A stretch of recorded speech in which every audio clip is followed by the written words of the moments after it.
An arrest has been made in the case of a man who threw a Molotov cocktail into the headquarters of the Democratic Party in Austin. Apparently the device didn't go off, but it's just another example of how insane things are getting. And maybe people would say, Tim, it's just one incident. It's not indicative of anything, but I do think it's another grain of sand in heap. You see stories like this, they travel far and wide, they perpetuate on the internet. And it may be just one incident, but certainly people on the left will see it and say, see, look, the far right are extremists. The right will say, dude, that guy's crazy and nobody supports that. It must be a fed or something like that. It doesn't matter. People will use it. It will drive sentiment. And that's what keeps happening because the internet, it's really riling people up. It's making everybody a bit hyper partisan. I mean, it's really driving the extremes. But outside of this, it's just another sign that I believe we are in some kind of downward trajectory. We have a personal finance expert who is predicting the biggest economic crash in history or something to that effect this month.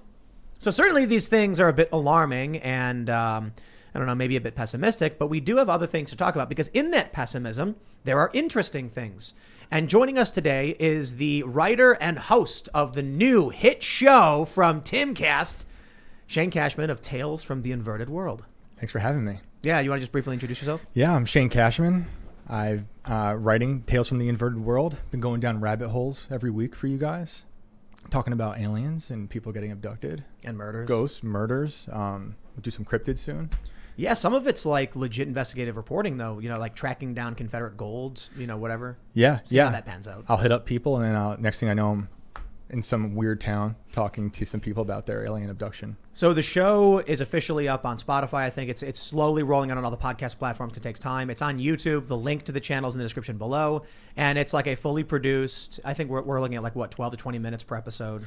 The third episode might be 40. 40 minutes. That's like a full true crime. It's a crazy true crime. 1970s Hell's Kitchen, New York City. Awesome. Yeah. But one of the latest things you've written is about the Rat Utopia Experiment and breaking all that down. And so as we're talking about collapse, you know, before the show, we were talking about like Snapchat filters, Instagram, like weird performances and the way people dress, the beautiful ones. Yep. Like these they were mice or rats in this particular one? They were mice. So John B. Calhoun started with rats and he built what he called these universes of rats, and he wanted to populate them with, he would put in like 4 males, 4 females. And they would just like every 55 days would just like grow exponentially. At first though, they wouldn't use up all the space. They would but they would overcrowd in the way that they would find each other and just start like lumping together. But the beautiful ones specifically were like, they would just groom themselves. That would go on once the population grew and the space was the only thing that they didn't have any, like they had no more space. The beautiful ones would emerge, and they're these people or mice that I kind of feel like we're experiencing that. And that's just like when we're talking about political chaos, we're talking about, you know, economic collapse, or this story about how Trump voters and Biden voters both want to secede. And then you see these videos and these filters and it's like, are we really in this? So we'll get into all that and we'll talk about the show. We've got a bunch of other crazy stories. A Lockheed Martin UFO has been spotted on camera. 5 fireballs shooting through the sky. Ian was already going off about magnetic fields. Well, I brought my fluorite up, which is a type of crystal. If we want to get into the vibration, as your bones are made of hydroxyapatite. I was talking about UFOs, but all right. Yeah. So this is the first I've heard that it was 4 male and 4 female rats, which makes me wonder if it has something to do with the inbreeding that drove them insane. That is a theory. But that's more than enough for genetic diversity. We had mice growing up, and one of the mothers had sex with one of the babies, and then had a baby that was all deformed and had like a lung problem, and it died a couple weeks after. So that gives me some hope that maybe we're not the rats in the cage because we're not inbred. Well, we will sort through all this stuff. Hi, everyone. We got Lydia pressing all the buttons. I am excited to sort through all this stuff this evening. I'm really excited for this new show. It sounds amazing. You guys should go on over and check it out. Thank you. The new studio is done. Yes. It's but we have to clean it. Yeah. So really it's like we're ready to set up everything. Okay, so I should say the construction is done. Now it's just a few hours of positioning the cameras and everything, which is not that hard to do, like a half day. But we have to wait until they steam clean everything because construction just ended. So it's like it's not completely done, but maybe Monday, maybe.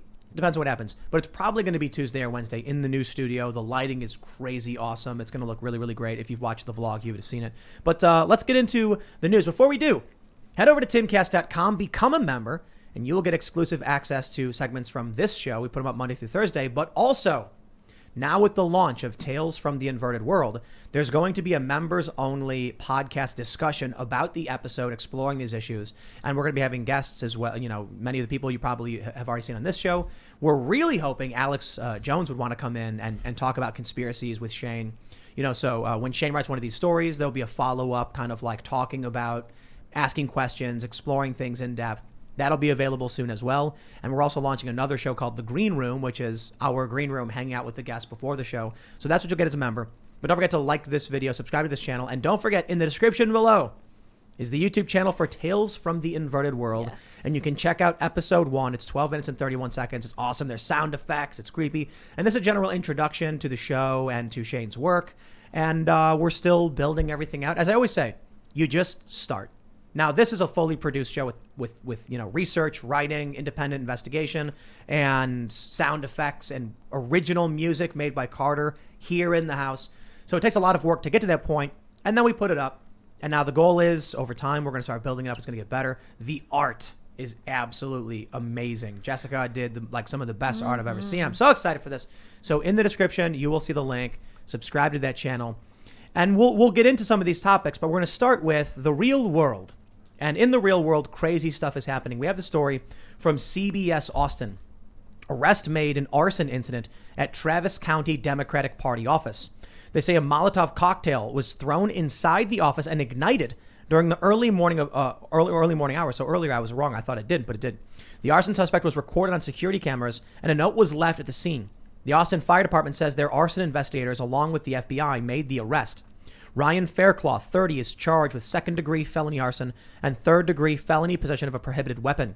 He remains in custody at Travis County Jail under a combined $40,000 bond for both charges. Early Wednesday morning, an outside camera recording a man throwing a rock through the front door of the Democratic Party office. He then came back with what appears to be an incendiary device, placed it inside the building, and then the fire ignited. Damage to the building was minimized because people at the bar across the street spotted the first flames and put them out with a fire extinguisher. Last year, vandals hit the same building, spraying graffiti across the front. That's when security cameras were installed that may help police find who was responsible for the latest damage. We were talking about the other day, you know, related to this, what happens if Texas secedes or New Hampshire?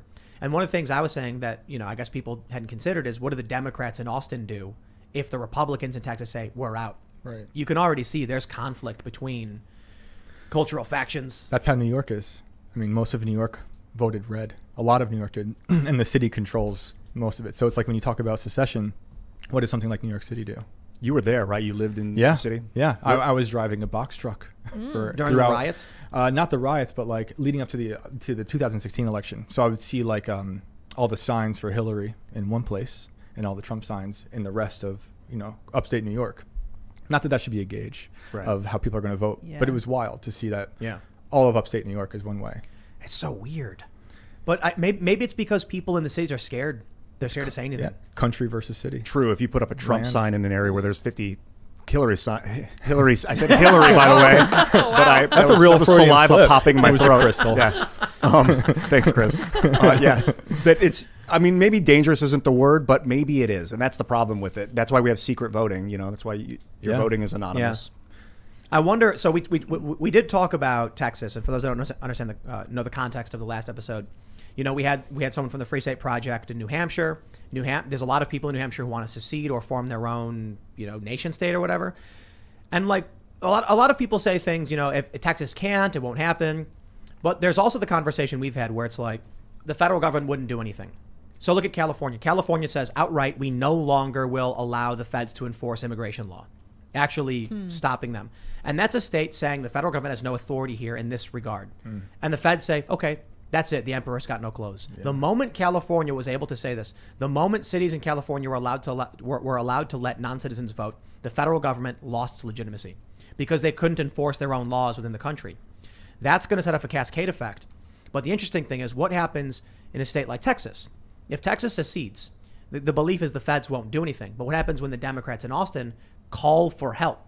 The feds then nationalize the National Guard in neighboring states and send them into Texas to protect, you know, the law and order. That being said, that's the context. Here's the next question. If that does happen and the government does nationalize or federalize the National Guard, from New York, for instance. What will the majority of the New York State Republicans in all like northern part say to the city? You know, because the people who are in the National Guard in that place probably come from some rural areas, from the city, from all over. And a lot of them are going to be rural and now working at the behest of, I think we could just see like conflict, chaos. Politically, they don't have much power, the red part of New York.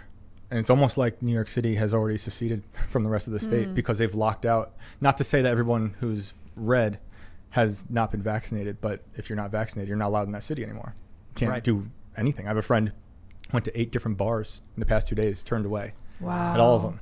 Went to her favorite cafe, told, we'll serve you if you sit outside, out there. That's what they said when I called. So they've locked out everybody else. I don't know how much political sway they have. I don't even know if they care about the city. They act like it's not there. That's a good point. We didn't even talk about. New York City has basically already said, these people are not welcome here. And that's a large portion. I think half of Republicans are not vaccinated. Yeah. That means, like, straight up, Trump supporters, the staunch supporters of Trump, are completely cut off from New York City and Los Angeles and New Orleans and San Francisco. Yeah. All of these cities that are rolling this out. No zoos, this no is cafes, secession. No restaurants. Yeah.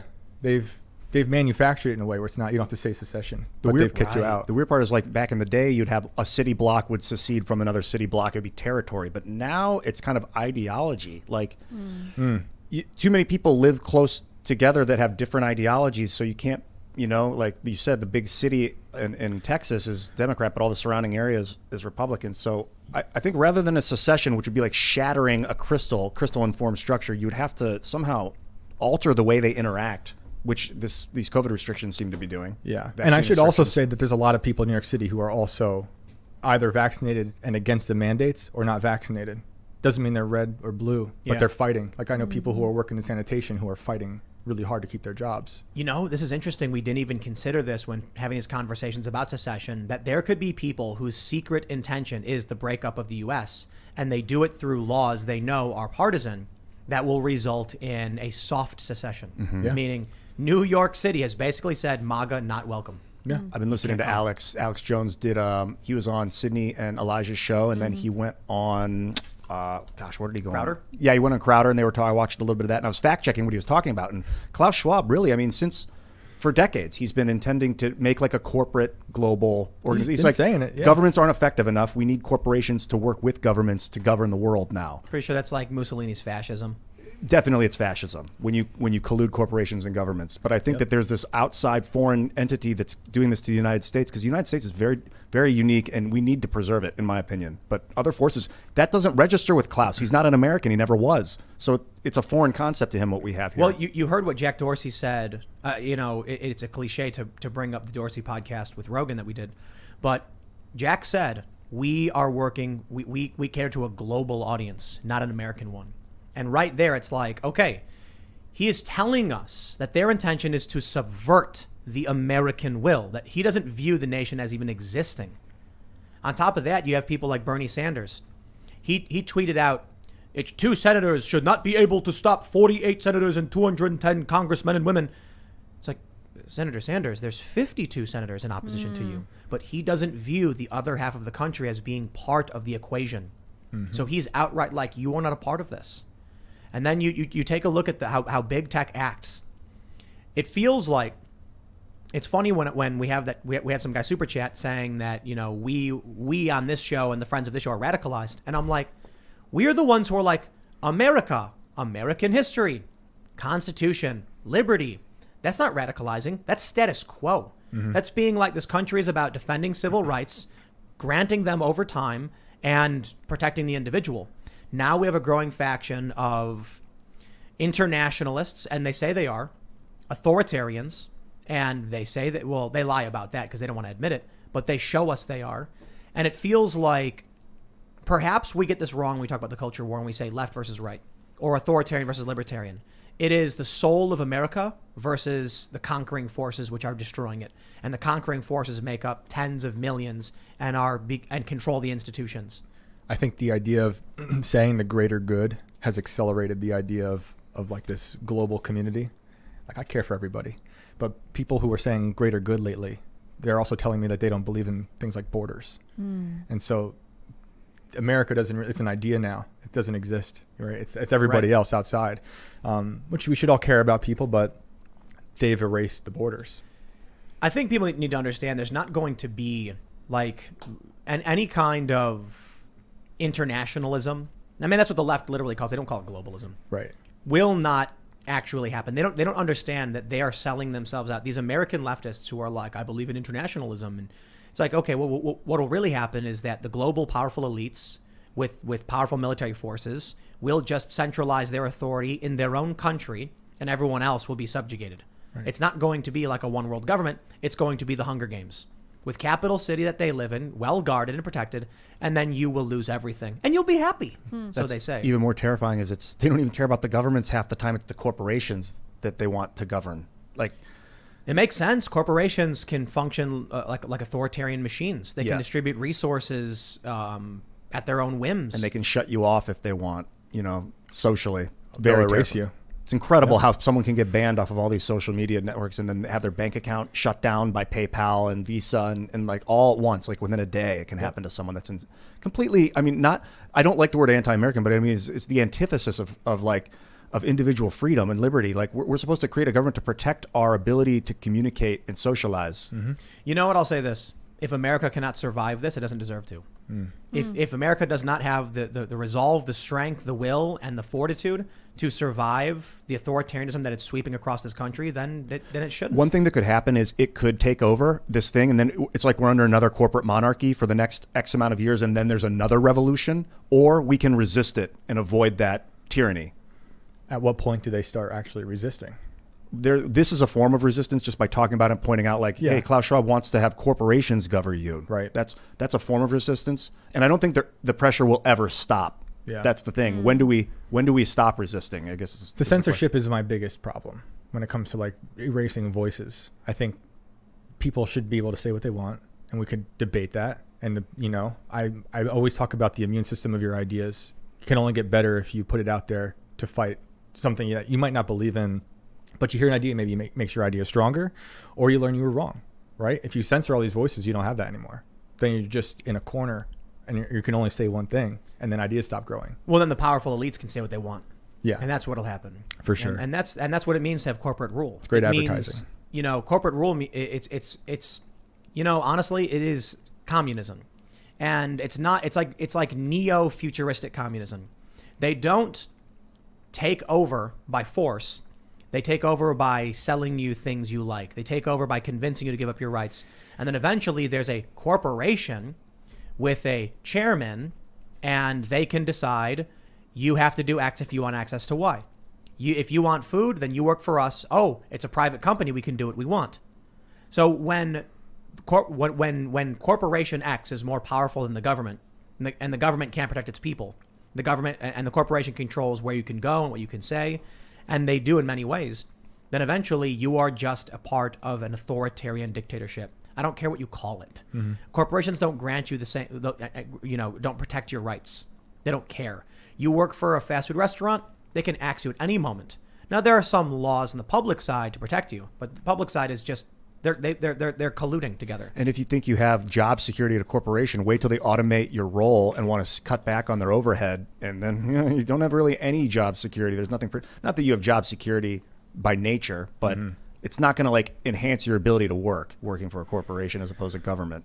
Yeah, people aren't working. I drove down here. I saw Panera somewhere. They were closed, understaffed. Yeah. Sign on the door. Sorry. I've been in this Panera. That's one like a ton of times on the way down. It's cascade failure, man. Yeah. When one store has 10 people working, and that's their and they're like slightly above the staff they need for operation, and then one person says, "I quit. I don't want to do this anymore," or "I have to move. My family's moving because of COVID." Right. Now they're down to 9 people, and they're like, "Okay, now we're pushing it. Everyone's working a little bit more than they'd like to, but we can maintain this." And then someone goes, "I didn't sign up for this. I don't get paid enough. I quit." Now they're understaffed. Then the people are just like, "Dude, I can't work 60 hours. I need a day off. I quit." And then there's no one left. And they say, "With only 5 people, we can't keep this place open. I'm sorry, guys. Have a nice day. You're all fired." So it's the death of the smaller businesses. People don't want to work, but they worship corporations. And the country will become the corporation. It's happening. Yeah. It's going to be like Idiocracy with Costco. Yeah. Check out this story from The Independent. Biggest crash in world history. Personal finance expert Robert Kiyosaki predicts economic crisis in October. A crash is a really good time to get rich, says author of Rich Dad, Poor Dad. Now, I don't believe him.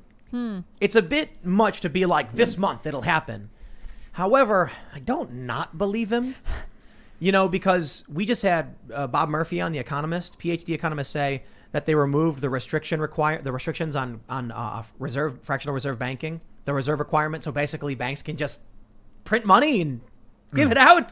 Yeah. So here, let me just read a little bit. They say personal finance expert Robert Kiyosaki warned the crash is coming, regardless of whether the U.S. debt ceiling is raised or what measures are imposed by Treasury Secretary Janet Yellen or Federal Reserve Chair Jerome Powell. This is going to be the biggest crash in world history. We have never had this much debt pumped up. The debt to GDP ratio is out of sight. Mr. Kiyosaki said the stock market was being artificially inflated by the Treasury Department and the Federal Reserve with decisions disconnected from the realities of the current economy in the U.S. The reason why Ms. Yellen and Mr. Powell are scrambling, he said, is they've expanded the volume of money while the velocity of money is plummeting as no one spends and their cash lingers in savings. He says, quote, so they pump all this money in, prices go up. So it is transitory inflation, but we're stacked with this massive debt. And all it's done is bump up the stock market and real estate market. The money has not gone into the economy. That's the sad part. So the rich get richer, but the poor and middle class are getting poorer. It's tragic what's happening today. You can't keep printing fake money. That's not good. I've noticed it when I was buying my crystals and rocks, as I told you, especially my opals.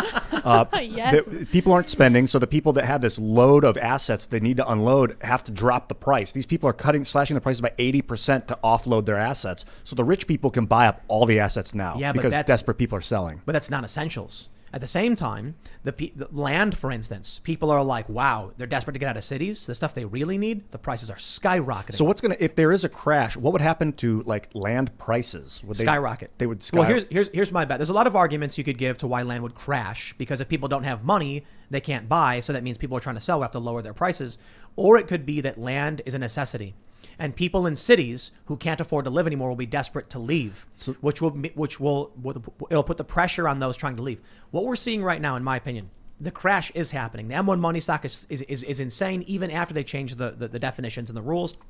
And you've got people trying to leave cities for the country. I am seeing it in these prices. It is insane how much money we have to spend to try and expand, even into West Virginia, because people are like, my garbage land is now worth, a fortune. Mm-hmm. So what I think would happen is if the crash gets worse, it will just continue the trend we're already seeing. People in New York will be like, I don't need opals. Please buy the opals from me. And they're going to be like, what's it worth? It's $100 opal. I'll give you $20. Fine, please, just take it. And by the way, I can't do anything with an opal. I'm buying the opals to teach children about rocks and stones. That's the investment. Investing in the future. No, but look. I love it. This is the point I've always made. When Alex Jones would say on his show, buy your gold, people, I'd be like, okay, it's the apocalypse. The economy is crashing. And I'm walking down the street and I see a guy with a big old pile of gold. And I've got a sandwich in my hands. And he says, hey, I'll buy that sandwich off you for a piece of gold. And I say, I look to my right and there's a guy with a bottle of water. And he says, I'll share my water with you and for some of your sandwich. And I'll be like, I'm thirsty. And that's substantially more valuable than a shiny rock. Mm-hmm. And they'll say, hey, you want water and food, but you don't have money for it? What do you have to offer us? Blood. Literally, you can donate blood. We need your biometrics. I don't know we need about your DNA. In an apocalypse, like, What would you because someone what's going on to the side happen of is the road depends what being started like, the "Give me your apocalypse, I blood." guess. necessities are going to skyrocket, like water and food is going to skyrocket. Yes. And if people can't afford it, what do they have to offer other than their own bodies? Yes. That's a good Yes, point. indeed. But I was saying, like, in the analogy on the side of the road, I didn't quite understand why someone on the side of the road would be like, I have an IV. I know, isn't that crazy? But yeah, people will have to, they'll do a lot of things. They'll do a lot of things trying to survive. But I asked this question before. What is the one thing that is the hardest to produce, but is commonly used in homes? Chemicals? Yeah. Bleach. Well, I said antiseptics. Yeah. I don't think most people know how to make an antiseptic. You can probably make a rudimentary alcohol if you know how to, distill things. Yeah. But that's not super easy. So I'm thinking, like, what is the hardest thing to produce that we use every day? Soap. Soap's not that hard to make. But yes. Relative to how frequently it's used, it's kind of... Soap is good, but I feel like antiseptics. So I bought a bunch of mouthwash and isopropyl alcohol and hydrogen peroxide. Things that, like, in the event of an injury, you want to clean your wound. Because back in the day, you stub your toe and it's like, chop your leg off. You got an infection. Yep. I'm on vitamins too. Yes. Oh, yeah, dude. Yeah. I think that's one of the positives over the last year and a half of people realizing we should take vitamins. Yep. I take C, D, B, Yeah. and a multivitamin and magnesium Yeah. ever since the pandemic. That's almost Zinc. Yeah. as needed. I Whenever notice people washing their hands in Yeah. public restrooms. Zinc. Dude. Yeah. It's great. There are a lot of people who have urban property investments that are going to drop to nothing. No one's going to want to be in New York City when they're struggling to get resources into the city. It's so hard. Yeah. And so if you bought a condo or apartment in New York, I can't imagine you're having a good go of it trying to get out of there, especially with the lockdowns. Yeah, like an hour and a half north of the New York City, there are homes that were $200,000 that are now $600,000, $700,000, right? And people are moving there. And it's like a lot of my friends, I'm 36, a lot of our parents moved up from the city in the 80s. So they witnessed the collapse of the city in the 70s when everything was on fire and it was terrible, it was bankrupt. So now all of that hour and a half north is kind of full, although people are now moving to go maybe to Florida. But the hour now north of us is what's being filled in, upstate, real upstate New York. Have So you noticed? that's next. I don't know if you've checked city prices though. Have they been going down? I haven't. I can't imagine. Yeah, They- they're spiking right but- now, but you made a great point that the real value of city land is not going to escalate if it gets difficult to. Oh, it's going to be like import Escape goods. from New York. People are Great gonna, movie, by the way. Great movie. Real, We just yo, watched I that was in I Ake, was yeah. I was there when Sandy hit New York. Oh, yeah. And like Me too. I went to a bodega. I was too. I was like, I'm hungry. Let's go to a bodega. They had two guys standing outside with 2x4s and a line of people waiting to get in, one at a time. They were only allowed in. And I went in. The guy said the stuff in the fridge is all spoiled, but the dry goods are still good. And I was like, okay. And then I looked in the fridge, and it's like, okay, the Gatorade is still good. The sodas are just warm, but all the milk, all the dairy, all the perishables just gone. So this is an interesting concept. Like things that have value. This is what I was thinking about when people are buying like even NFTs. I think NFTs would probably drop dramatically in value if there's an economic crash. They're art. Yeah, they're just art, basically. But maybe not. Maybe not. I mean, that's one way to use them as art. You can do them for contracts and stuff like that, Right. too. I think NFTs would probably go down, but I do think crypto would skyrocket because people are going to need a digital means of transaction in the event it becomes harder with the way banks operate. But we'll see. I don't know if the banking system would be, as negatively affected. But if banks start going under and banks start closing, and then all of a sudden you're like, where's my money? But I will say, like, I think there are certain hard assets that will become substantially less valuable or stay the same, and then rural land is probably going to become massively valuable. Realistically, how valuable is gold anyway? I mean, I know it's useful as like a superconductor, but Actually, really, really valuable.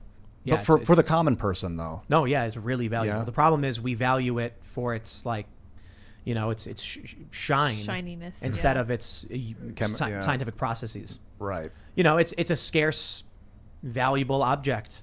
The scarcity drives it. We do use it in a lot of technologies, and it's extremely valuable in that regard, but we don't really value it for that. That value does help drive up the cost, though. But I don't know if we'll get to that point with economic collapse where like a bottle of water will be worth $100. Oh, yeah, that could happen easily. It could, but I don't know if we'll get to it that will, point. right. Even if we face a major economic crisis, people still work, people still make stuff. I'm thinking about how crazy everything's gotten, and I'm watching Fox News, and I'm like, what I realized? People watch the news, and the news is doing the same thing it always does. The guy goes, Bill Hemmer's on TV, and he's like, Afghanistan happens, and they assume like, see, everything's fine, because they assume like the TV would shut off like in the movies. Yo, go to any one of these countries. Look at the history of any one of these countries that went through revolution, even Afghanistan. The economy is still struggling along, even in Afghanistan. People are still working. People are still going out and buying food. It doesn't just cease to exist. So you can absolutely be watching your TV program while the world is collapsing around you, not realize it because this TV show is giving you this veil. Yeah, They pick and choose the apocalypse, right? Like if it's a migrant caravan a few years ago, that's all we saw on the news. If it's a migrant caravan now, you don't really see much of it. You got to go to the borders of 10 You got to go to the Ventura report on Instagram to see Yeah. Jorge Yeah, standing yeah. there recording That's them wild. taking boats across I the think river. the news is talking about the border. Yeah. I don't think they're ignoring it. I think it's a huge story. But yeah, now they're estimating 400,000 migrants, coming up the next month. And I look at that and I'm just like, look, call it pessimistic. or just call it what it is. How can you watch all of this happen and then say, Tim is wrong, the Republic is in good shape? We had a guest on the show. I'm not going to call him out. After the show, he asked me, or like we were talking, I don't know if he asked me or if I brought it up, something about like, you really think things are going to fall apart? And I was like, they're literally falling apart. And he was like, nah, I think it's fine. I think this is just like, news and everything's going to be fine. And then I was like, how can you witness the street violence, the shootings, the fire bombings, the executive authority, the rule by edict, what happened on January 6th, Antifa riots, and just be like, nothing is happening? I'm like, yo, history is happening right now in your face, but you're a frog in a pot as the water is turning up and you don't even realize it. Yeah, I'm always trying to make sure that I'm not saying that this is the end, because I'm always like kind of paranoid. I'm like, this has got to be the end. But then when it starts to be the end, like when COVID hits and it starts to feel, I'm like, no, it's fine, right? But then my grandfather was a cop in the city in the 70s. That was the end for him, right? Like, but also when he was younger, he saw an atom bomb fall out of the sky. I mean, he thought it was the end then. Yeah. But this feels different, maybe because we're of a certain age and experiencing it. We might have families and houses and all that stuff, and all that's collapsing.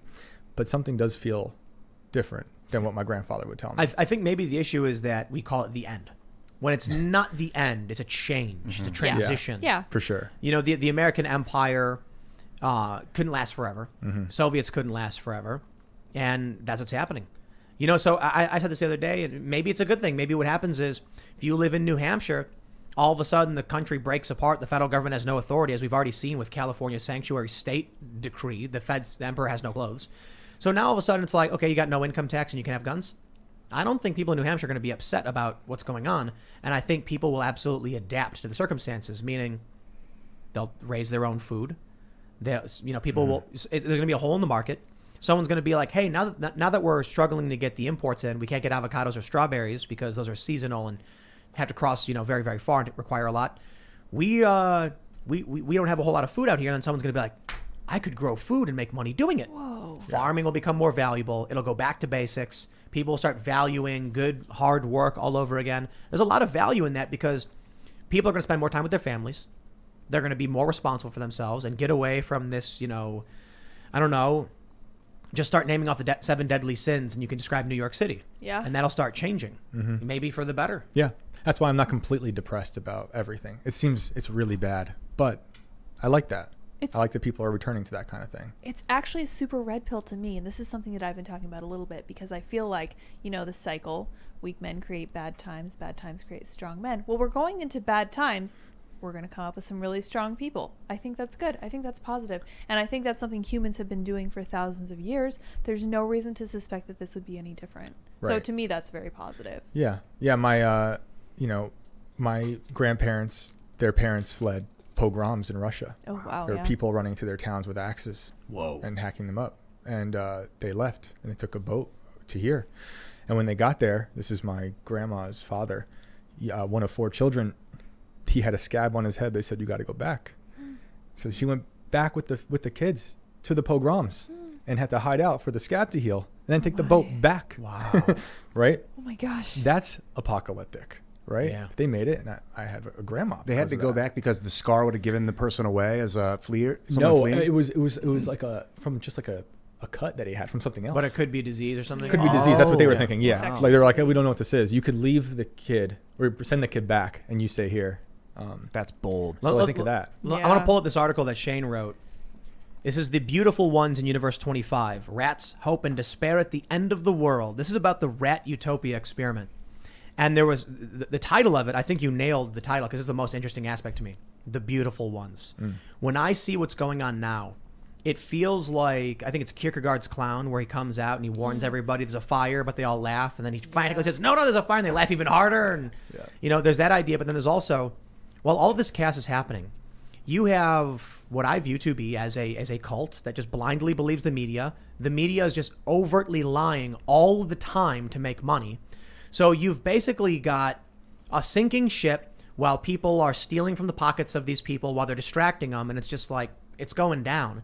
And then meanwhile, there are these shows where people are glorified and glammed up and they're dancing. And I'm like, those are the beautiful ones. They're just grooming themselves and beautifying themselves as everything goes into chaos.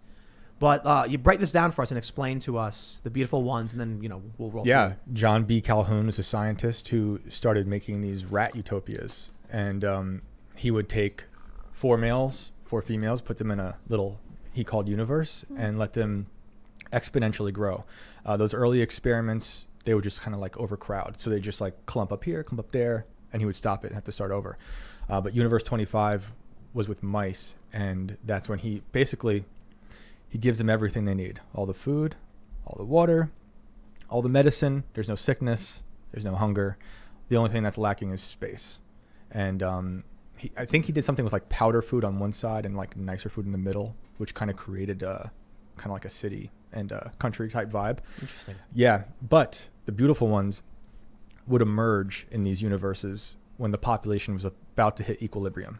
So like Universe 25 could hold about 3,000 or so mice. And I think around 2,000 is when the beautiful ones would emerge. And they're these mice that just stopped caring about mating. They stopped caring about anything. They just kind of groomed themselves and became beautiful. They did nothing. And around this time is when it would start to collapse. He would call it the behavioral sink. It would just like total insanity. The mothers would abandon their kids. There's like male mice mating with male mice, and there's they're attacking the kids, and it got ugly. Hypercrowding too, right? Like they would all cluster in one area. Yeah. I mean, at a certain point, it was just so much that he believed that when there was no space left, there was no feeling of like you have to do anything to survive. That's all you were doing, right? So you're getting attacked, you're hiding, and then the dominant mice would try to protect their their city of women. So mice were getting attacked as well? Yeah, there's violence. Were people leaving the beautiful ones alone? Yeah, I don't. They might have been attacked, but they were kind of like alone on the sides. Were they being just grooming taking themselves, selfies? Taking Yeah. selfies. At first, I thought it was behavioral sync, as in synchronization, but it's behavioral sync, like syncing. We're going down. Yeah. Yep. So, as I stated this in the intro, that maybe the inbreeding had something to do with the dissociative behaviors, since it all came from ape mice. Maybe because I did have mice as a child, and one of them, I saw some inbreeding, and some deformities came out in the mice. Did he destroy the deformed child? Did he destroy mice? I don't know about destroying them, but he would pluck the ones that survived the collapse and try to put them into new universes. And they were so traumatized, they couldn't shake, their violent behavior. Maybe traumatized isn't the right word. Maybe programmed, developed into this reality. Sure, true. And so that spells very... There's a lot of people, I actually in the piece you talked to Brett Weinstein. Yeah. And he's like, well, they use lab mice. They don't use wild mice. Right. For every experiment. Right. Yeah. And so that means in the wild, the parents transfer some knowledge to their children. But, a good example is, and I love bringing up the chickens, is that we have 3 babies that were raised away from the parent chickens, and they don't know how to eat bugs. And I'm like, I don't know how to teach them how to eat stink bugs. The other babies... Can learn. They can. You can learn. Oh, right. I can eat it and show them. Yeah. But because they look to me like a parent, I put the stink bug in there and they just look at me like, what's this? And they don't do it. The other chickens we had were raised around only other chickens. So they see a bug, they immediately go after it. That knowledge transfer didn't occur with these. And that's why I was reading, they say, like, you typically, if you want to have chickens, you want the chickens to be born by other chickens or like raised with them so that they can learn from them. These lab mice don't have that. Yeah. So that could be a major factor in why we are not going down that path. But just to say one more thing, when I see these videos on YouTube, when I see that some of the most prominent and popular YouTubers are quite literally the beautiful ones, I'm like, yo, I think we're in the Rat Utopia. I think it's happening. Like what I was saying earlier too, is I think it used to seem like the elites were the only ones who could become the beautiful ones. They would have the money, the space, but with things like TikTok and filters, people can just curate whatever best beautiful self they want to be online. Makeup tutorials, everything. Surgery, if you can do that, but everyone's the beautiful one now. We're below replacement level reproduction. So it's like, what's interesting is you did say he tried to have like a rural and city kind of vibe to certain, to how he did the universes.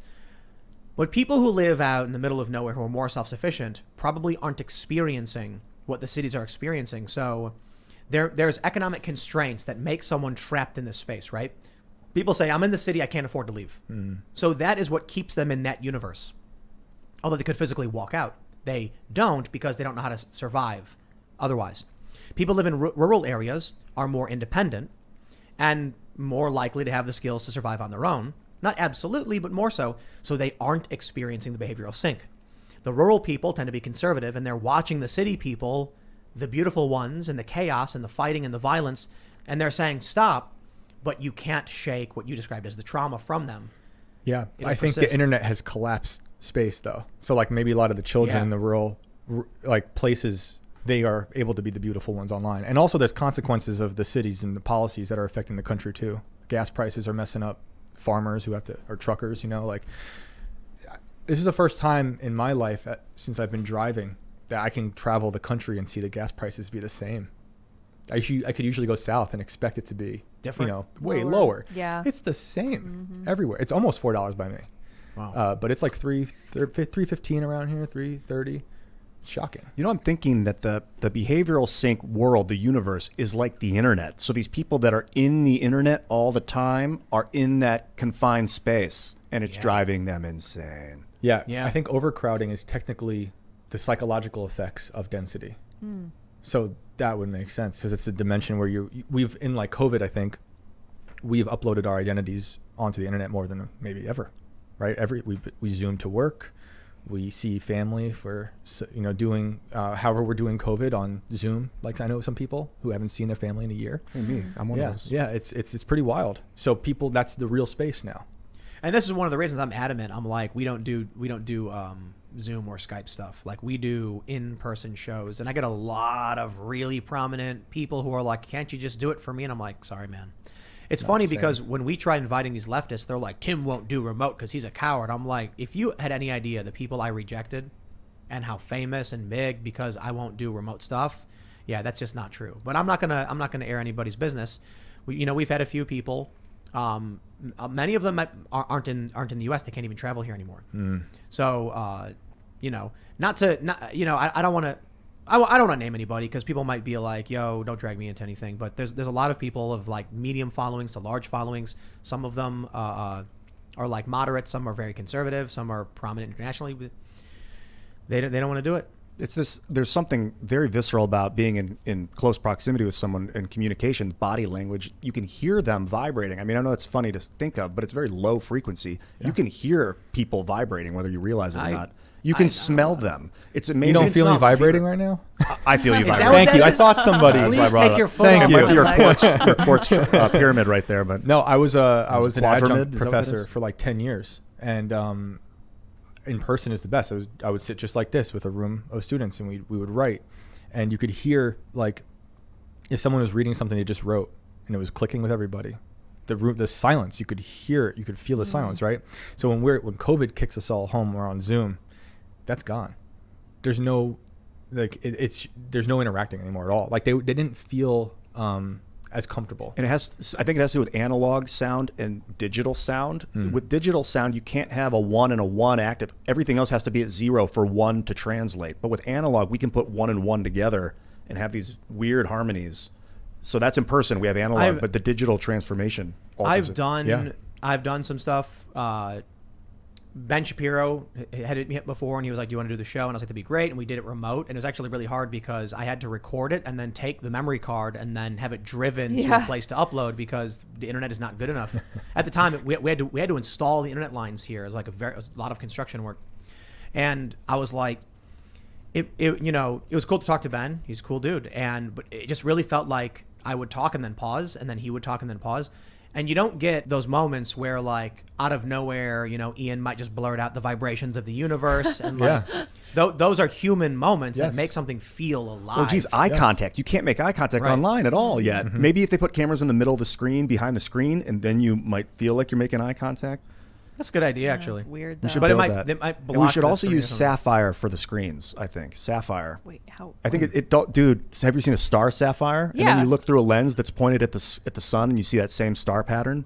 I think that if you use sapphire lens, that it might help in high brightness. That would cost Sounds a lot. beautiful. Idea. It does sound beautiful. I believe you. We'll experiment. I think people just feel a lot of, at least my students, because they're much younger, right? they do feel more comfortable online, but they were comfortable to be quiet, Right. right? Like, because they're usually just very quiet online, but their real world was also taking over their internet space. So we'd be in class technically on Zoom, but I would have a kid at like a McDonald's drive-through, like just ordering food. I'd be like, Wow. hey, what's going on? Yeah, have you seen that viral video where the kid uses a green screen or whatever? And so it's like he was out with his friends or something. I can't remember what it was. But he was trying to use like a background, and the teacher was like, I can tell I'm doing it. So you were Ferris Bueller of Zoom. Yeah. you were a teacher within classrooms, and then you were there for the transition into the COVID Zoom. What was that like? I remember, so it was two different schools. One was a community college and one was a private school, and which are it was interesting to see like kids who came from money in a private school and kids from the community in the community college. But for the most part, they felt like it was the end times. And I kept telling them it's not. Wow. This is before we locked down in New York, all that stuff. I was like, it's going to be fine. And I told the whole spiel of my grandfather and all that stuff. And they're like, okay, good. And then a week later, we were kicked off back to Zoom. And I'm terrible with computers. So I'm like, just clicking away, trying to make it work. But I thought it was horrible. I hate teaching on Zoom. And you just lost that human aspect. And I think, especially when you're trying to create things, like it was creative writing classes. You can't do it, man. It's not possible. Didn't work. Because we have to do workshops and kids have to like look at you in the face and be like, I like this part, but this part not so good. You could do this and that.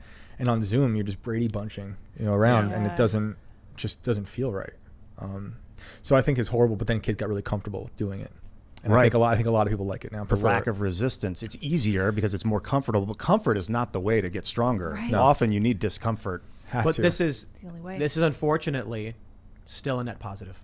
Yeah. Kids are more likely to younger people are more likely to be at home now. Their parents are more likely to spend time with them, and their parents are more likely to know what they're being taught in schools. So remote learning has not been a bad thing in my opinion, other than it's better for the kids to be in person. But when the parents started getting wind of what the teachers were saying, and there was that viral video where the one teacher was like, the parents can't find out what we're telling their children, it'll be bad for us and what we're trying to do. Yep. All of a sudden the parents were like, we can hear you. We can see this stuff. Yeah, that was Get away from wild. my children. I mentioned this to you earlier. I was talking with Ben Stewart about technology and the advancement. It's like every technology is both good and bad. Everything is a variance on some level. And we have to kind of locate where the badness is and where the goodness is. I agree. Yeah. Yeah, like dynamite. Yeah. They called Alfred Nobel the Merchant of Death. He saw his obituary accidentally printed and then freaked out. That's what they're calling me. And I guess the idea for dynamite was like easier mining. You could plant the explosive, leave, and then no one would boom, and then it falls down. But they were like, you made a weapon. The technology wasn't meant to be evil or destructive in the sense that it would hurt people. It was meant to make things safer and easier, but it was a powerful weapon. So I always tell people, no matter what you do, you will help someone and you will hurt someone. And I don't mean to be completely absolute, like, sure, like you could jump and click your heels and it affects nothing or nobody. In fact, it might make someone happy. But I'm talking about, your political aim. When you're like, I believe in universal health care, and so we're going to vote for this. And then there's some, person whose taxes go up because of it. Now their budget's disrupted and some retiree is being hurt by it. There's no neutral action. Yeah. Like, you can try to do better and we can try and err on the side of maximizing good, but you'll ultimately always hurt someone. And I think this is an important thing to mention because you may one day be the nicest person in the universe who saved 1 billion babies' lives, and then one day one dude shows up and he's just like, you did this to me. And I started thinking about this. You know why? The Sixth Sense. The movie. Bruce Willis's character wins that award. He wins an award for his amazing work with child psychology. And then one day there's some dude in his underwear like, you lied to me, and then shoots him. And so here's a guy who was doing as good as he could, but he hurt that kid. And so, that's not a perfect example because what I'm talking about is kind of like a butterfly effect thing as well. You find a good parking space. Your friend is like, hey, can you find me a parking space? I'm going to be late. So you do. And then someone else pulls up and they're like, he just took the space I needed. It's a better example might be the law of equivalent exchange, Full Metal Alchemist. You have to get something to give something to get something. And that means some people will be on the short end of the stick. Yeah, I remember there was a book I read. I don't remember what book it was, a long time ago, where the guy was wishing for $1 million. He kept wishing for money, and he's like, "Oh my gosh, this cube gives me every time I wish for money, it appears in my room." But it was disappearing from somewhere else in the universe. Well, that's like the monkey's paw story, right? Oh, yeah. You know the monkey's paw, I obviously. think I do. You know the monkey's paw? How do you You're the good. paranormal. We're going there. The monkey's paw is you get it's the paw, and you wish on it, and then the finger curls, but it twists your wish. So the best example is, someone finds the paw and it says it's got 3 wishes, and they go, "I wish for $1 million," and the finger curls, and then their phone rings, and they're like, "Is this Mr. Johnson?" It's like, "It is. I have $1 million for you." And they go, "Oh," and he goes, "Because your father died and his Life insurance is insurance, paying out." yeah. And they go, "No." So you get the money, but you have Yeah. to give something in exchange. Yeah. And typically, Wow. be careful what you wish for. Yeah. I think there's a balance like that in a lot of things. I noticed that just in losing people. I know a few people, and myself included, who lost a few dear ones a few years ago, and then there's kids all of a sudden. Like life just seems to balance out. You lose, and then there's kids. That's not as scary as a monkey's paw, though. The social media No. is scary better. though. Like it is we've created. The monkey's paw gave us this mass communication, social media, and I'm terrified about the badness of it. Like I want to focus on. I like the I'll be goodness. honest. I believe a good portion of the world's problems would end overnight if communications around the world were shut down for like 1 week. Yeah, we're just Yes. talking about the Earth started to heal during COVID. I don't know if that's actually real, but like the what was it, the magnetosphere, or like the ozone opened up and then it sealed up again. Well, yeah, I was saying the part where people were home and not commuting as much. They said the Earth was not vibrating as much as it used to. Vibrating. Yeah. If we shut, if not if we shut down, but if it's just for whatever reason, all social media, all television shows, all information exchange, except for human contact, was suspended for a week, I believe all of this all the crisis would probably stop. When we were in Chicago, I was living with my roommate Eric Paskey, and the electricity went out, and I was like, "What? What do we do?" He was like, "Oh," I was like, "Want to make soup?" Hang So we out. just Yeah. heated up some Hang soup and out. sat and talked. Yeah. Right? And lit a candle. But think about this. We had Yossi Gestetner on. He's Jewish, and he talks about the Sabbath and how they don't go on the computers. They just hang out with family and talk. And that has been stripped away from our society for the most It's part. why shows like this are so popular. That's Because- why I loved Yeah. Rogan's for so long. It's just watching two guys hang out and talk. I felt like I was there with them. Yeah. Exactly. Yeah. It's like getting that time where you're just hanging out with friends and listening. And man, we used to do that when we were kids, and we would talk about crazy stuff. I'd be hanging out at my friend's house playing Knights of the Old Republic. They'd be stoned off their asses, and they'd be like, "Dude, what if like the universe, it's like actually like only 5 dimensions, but we can't tell?" And it's like just saying weird stuff. I thought I was. You think that's true though? Yeah, probably on some level. Yeah. I would imagine that the entire universe as we know it is falling at light speed towards a brick wall, but we wouldn't know because it's all falling at the same rate. So it's relative. It just looks like it's sitting still to us. And then we all end. Yep. Yeah, there's 4 dimensions we're moving through, or there's 3 dimensions. There's 4 dimensions we're moving through, and only 3 we can control. Yes. And the 4th dimension, time, is like we're in free fall. Yep. You can't. So imagine you fall off the Grand Canyon. You're just falling, or you fall off a plane. And you're just falling towards the Earth. You can move in 2 dimensions. Up, couple, down, left, yeah. right, but you're going down, and then eventually you're headed towards that. So Yep. that's like time. You can't turn around and go back unless you have a jetpack or not something, yet. which you don't. Yeah. And you die at But the maybe, end. maybe, yeah. We and can you kind of die- with and you die video. at the end. We kind of reference the past with video. It's a sort of time travel where you can watch past events, but we're not quite 5 senses of past experience yet. That might come though. But is it really time travel if you just think you're seeing it? It depends. If we've uploaded our identities into the internet and that's what's real, that's what's real. Right? It'd be crazy. So we've used all the social media, and they talk about how we're programming this great AI with all of the stuff we do. So when you like reCAPTCHA, for instance, biggest scam on the planet. So you try to log into a website and it says to prove you're human, please click these buttons and like prove this. The computers already know for the most part. What they're doing is they're having you teach the computer what certain things are. So here's how it works. They say, please click all the streetlights in this photo, and then you do. The issue is the actual CAPTCHA is your mouse movements. They know if you're a human or a bot based on how the mouse is moving on the screen. So they don't need you to actually do this labor to train an AI. Here's a good sci-fi novel. One day, you're online and all of a sudden you see a post on your own Twitter that you didn't make. And you're like, whoa, I didn't post that. Someone must have hacked my account. And then you can't log in. And then you look at your Facebook and your YouTube, and there's a video on YouTube of you talking. And you're like, I didn't record this video. And what's actually happened is that everything about your personality, the way you speak, the way you think, the ideas you have, your birthday, was encoded into the AI, and then a digital version of you was created and begins propagating content based off of a fictional, like an AI version of you. And then you like look at your phone and you're like, what is it? You get a phone call and you're like, it's from me. And you answer it and it's like, look at me. I am Tim now. And you're like, no, this can't be real. And then all of a sudden, like almost like body snatchers are zombies, artificial intelligence versions of people's personalities emerge. It's going to go like, and take over. I'm the Tim you want. And it'll be coded to give that person a tailored Tim experience. So based on what they think you want, that AI is going to say, oh, that's going to be Then creepy, one day you're like, then you get the call and you're like, this can't be. And then you drop your phone and then you're like, you run outside and you're like, your phone's not working anymore and then all of a sudden you open your door and there's this silver looking robot structure that just grabs you by the throat, and then from the fingertips starts turning into looking like you. And then it's like, I am the perfect version of you. Yes, awesome. And then all of a sudden, all over all these cities, there's just all these robots, these digital versions taking over. And then, like when we talked about the transport problem, do you die when the transporter teleports you from one place to another because it breaks down your body and reconfigures somewhere else? The entire planet is overwritten by AI, artificial versions of the people who are using the computers, but all of them just act like they're you.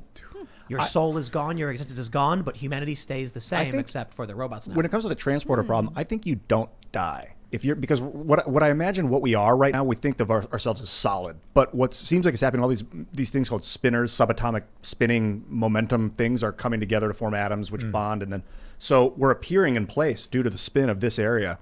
If that spin is in a different area, it appears in place over here. It's appearing in place constantly. So if you appear here and now you appear here, it's still you appearing. I would imagine that the soul like magnetically locks onto your formation of body. Don't we shed our cells like every 7 years? So Yeah. isn't transporting just like an accelerated process of that? So if we're still alive Ship after of 7 Theseus. years. Yeah. But we don't shed our souls? No? I don't know. Ooh. I wonder if the Maybe we soul's like do. magnetically attached to your form.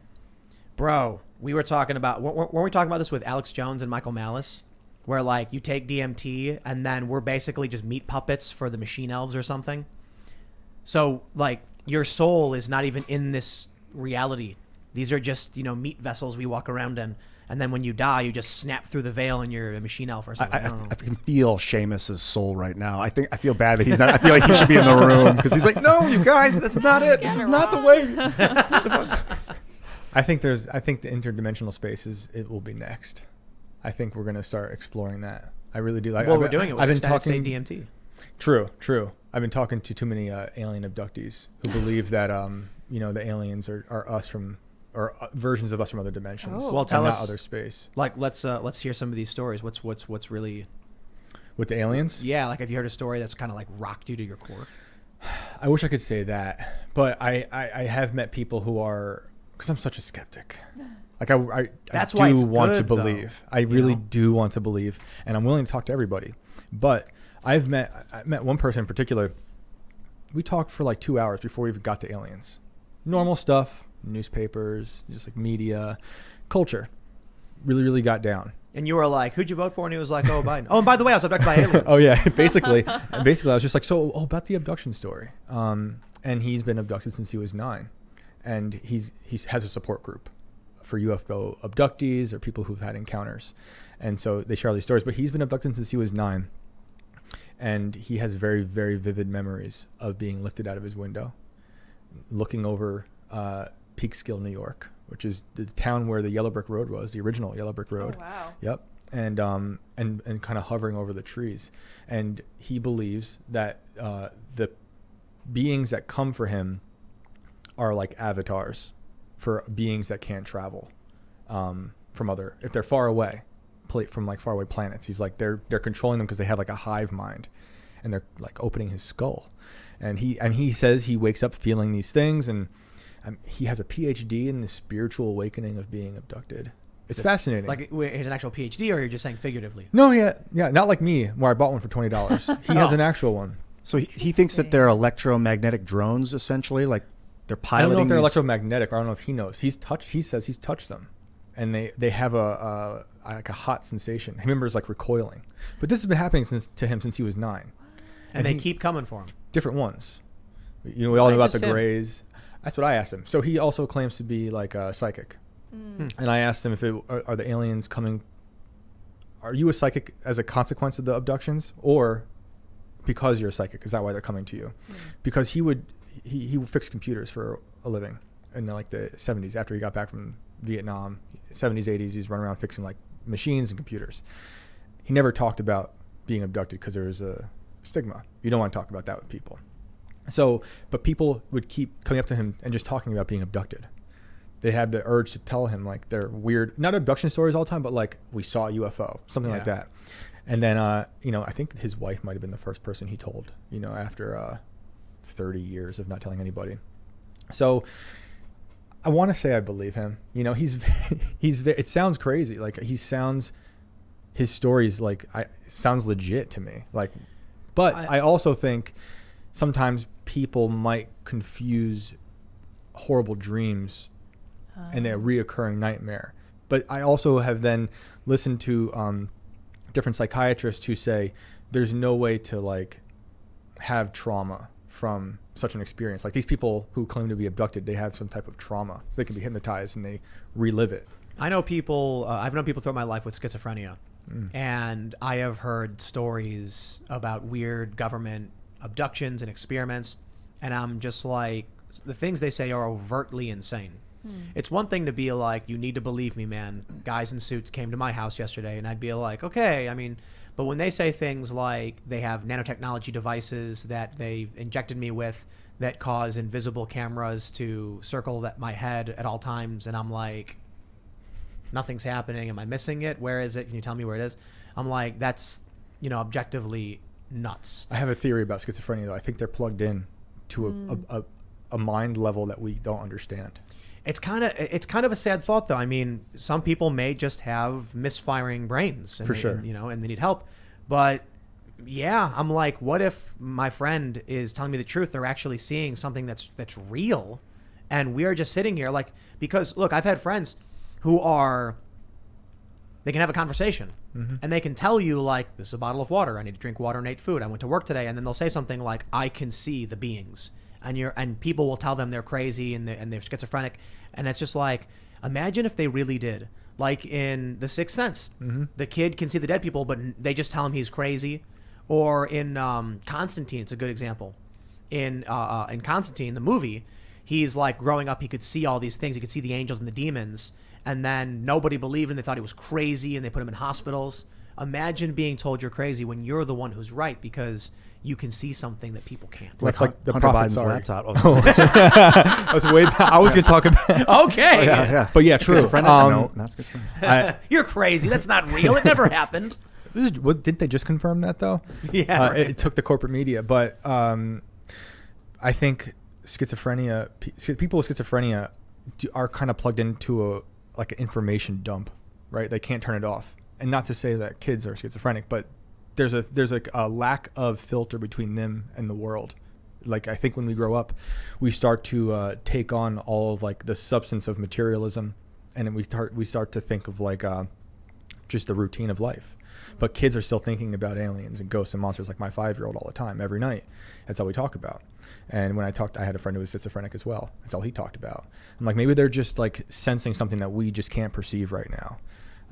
Or my kid is just crazy. No, I think remote viewing, that's a CIA project. They tried. The CIA investigates Stargate. it because it's that seemingly legit. tried. And there's stories about people that die. Did you write about?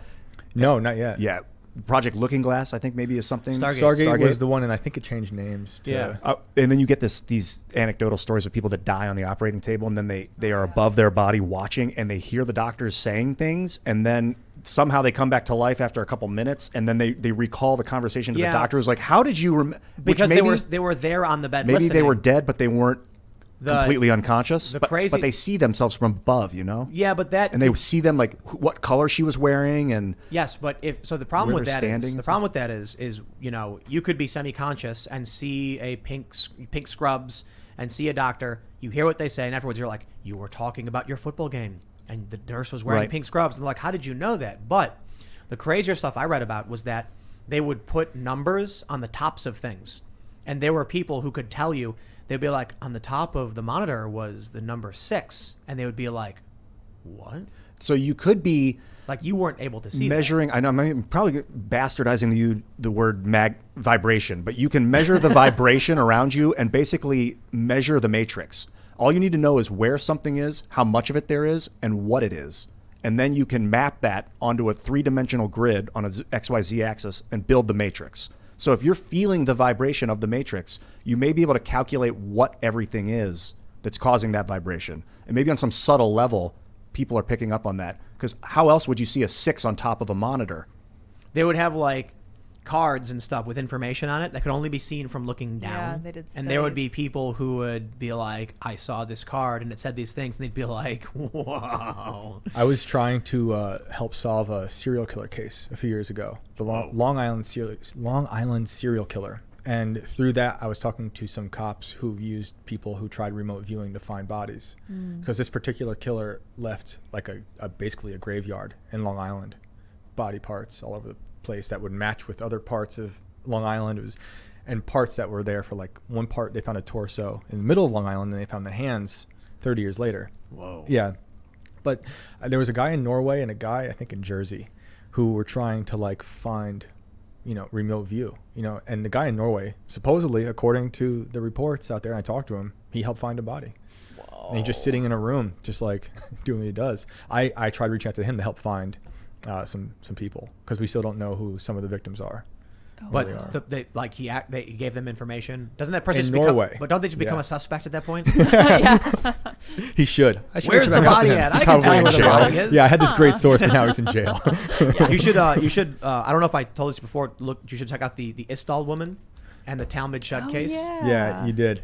That's on the list. the ice woman of Norway, dude. Yeah. It's a crazy story. What was that deal? What was the deal? So a woman was found like dead of smoke inhalation with a bunch of passports or something. Right. And there's a bunch of like questions about who she was, how she died. And I think the prevailing theory is that she was a Mossad agent tracking down Nazis.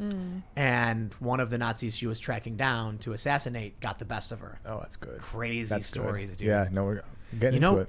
This is what's really crazy is like I think about history. I think about stories like that. And I'm like, you know what the craziest thing is?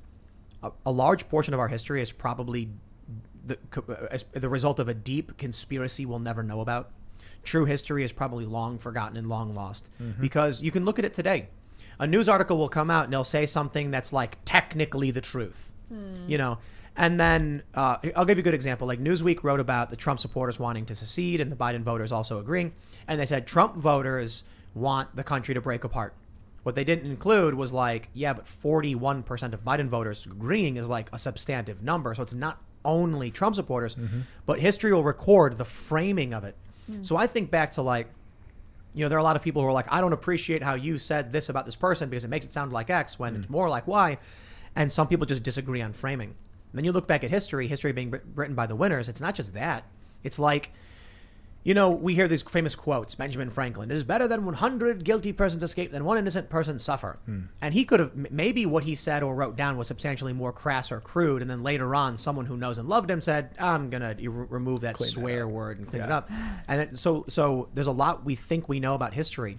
Our modern perception is based upon what is most likely fabrications and exaggerations. I have a good example of this. So, and I mentioned this skeleton in our first episode that's out now. In my town, we have a missing skeleton problem. What? And by that, by that I mean there's one missing skeleton. Okay. Well, we don't. I'm like, imagine, what's going on? Imagine. No. Well, we don't know technically if it's more than one. But anyway, there's this local legend of a woman named Margaret Corbin who was fighting in the Revolution, where she was actually on the sidelines as her husband was manning a cannon. And the story goes that he was murdered. They got him. She took over the cannon. She started firing. And then she became a prisoner of war, and Margaret came back to my town, and it was like she had horrible wounds from being shot and just kind of lived out her life. We have a statue for her. We buried her in this amazing place in West Point, New York, with the military academy. But she wasn't always buried at West Point. She used to be buried in the neighboring town, Highland Falls. And in like 1920 or so, the Daughters of the American Revolution wanted to honor her. And so they only, by hearsay, there was a steamboat captain, Captain Farrow, who said, I know where she's buried. It's right here. Everyone knows. So they dug up the body. They had the surgeon from West Point go and look at the skeleton, say, yep, looks like the description of Margaret. And then they put her in her new grave. And I happen to know the guys who were fixing a wall by her new grave. I mean, this is 2016 or maybe 17. They accidentally disturbed her grave, and they had to, and then bones came up out of the ground. Whoa. And they had to do the whole clean it up situation. And some scientists from Binghamton University came down. They got the bones and they said, this is a man. This is not a woman. What? And it's not as old as you think. So what happened, right? I did a lot of digging. I'm pretty close with our historian. She has all the records. And I found all the records dating back between the Daughters of the American Revolution and the superintendent of West Point and some other people, because another church wanted her remains. And they just started making up a history of her. They said, well, she was born in Ireland. And this person said, no, she was born in Highland Falls. And you're like, okay, well, just go with Highland Falls then. So like that starts to erode this whole story. Because like, if that's not the case, then what about the Cannon case? So we don't know who the skeleton is, and we don't know where she actually is, right? What if she's never existed? I don't think she existed, because if I'm driving here, there's Molly Corbin, right? Look up Molly Corbin. It's the same story. I had Margaret Corbin. Really? Molly Corbin's urban legend. I think a lot of little towns just made their own version, and it could have happened. You know what you should write about? Resurrection Mary. You know the story of Resurrection Mary? No. Do you? Ian? No. Oh, this is Chicago folklore, man. Oh, yeah, I heard and this and story. you're probably going to debunk it, because Let's the see. urban legends we're told are so different from reality. But I grew up on the South Side. I live just off of Archer Avenue. And Archer goes from the city southwest towards the suburbs. Becomes Old Archer Road, and then you get into like I think it's Willowbrook. So the story is, and you'll probably look it up and hear something different from what we were told. But what we were told when we were younger is I'll tell you my personal experience too. There was a long time ago, a young woman went to the Willowbrook Dance Hall off of Archer Avenue. It's very wooded. It's like a forest preserve area. And something happened where she decided to walk home. She was upset with her date or something. And as she was walking home, she got struck by a car. It was a hit and run. I think it was like the 50s, they say. Something like that. And she died. Since then, this has been, it's a vanishing hitchhiker story. That people have said they've been driving down the road and they see a young blonde woman wearing a dress, hitchhiking or asking for a ride. And there's a whole bunch of weird things that happen. Like they'll see her walking forward and they'll see her from behind. And then when they drive past her and look back, she has no face. Or there are stories that a young blonde woman in a dress will ask for a ride home and get in the vehicle. And then when they're driving, the driver will say like, okay, now where do I go? And they'll look and there's no one there anymore.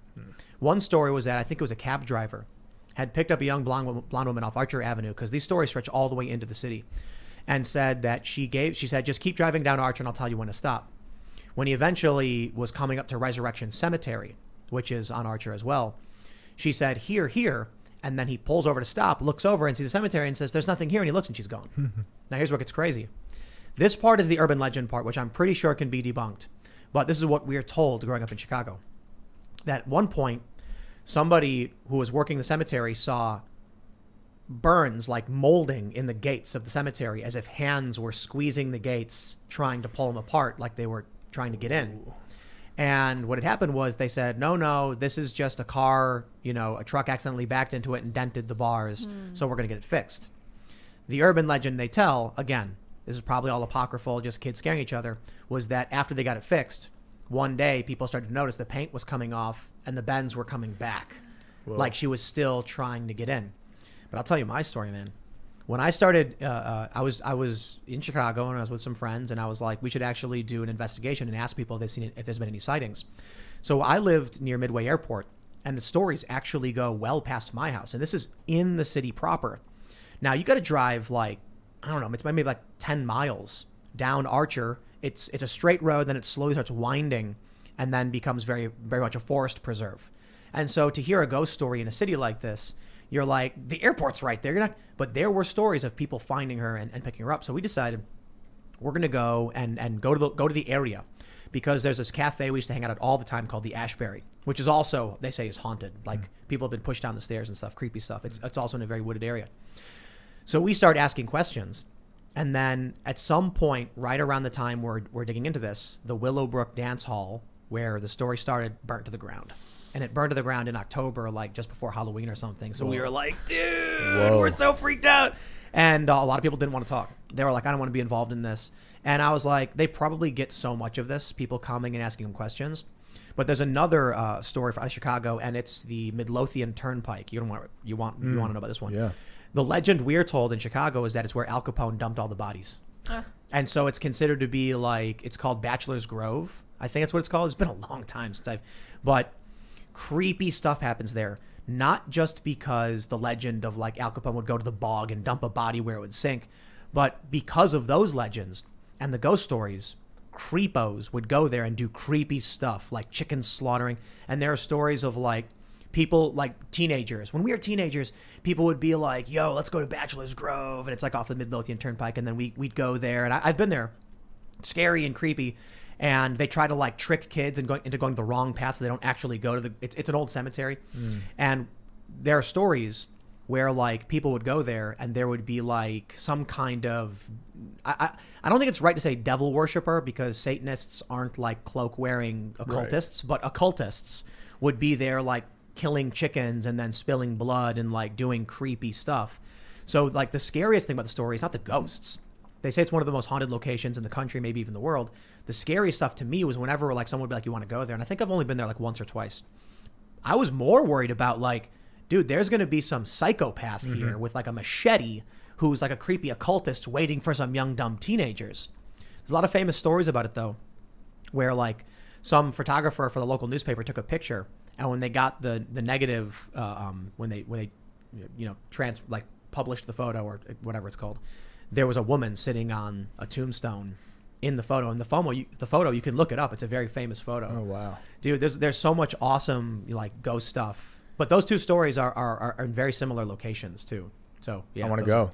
Yeah, I love that. Like sometimes, like the man who has been abducted, when he moved to this town he's in now, he didn't know it was a hotspot for UFOs. It's kind of like New York's Roswell, you know. And it's when he went there, he opened the paper and there was a clipping that said like, "Have you seen a UFO?"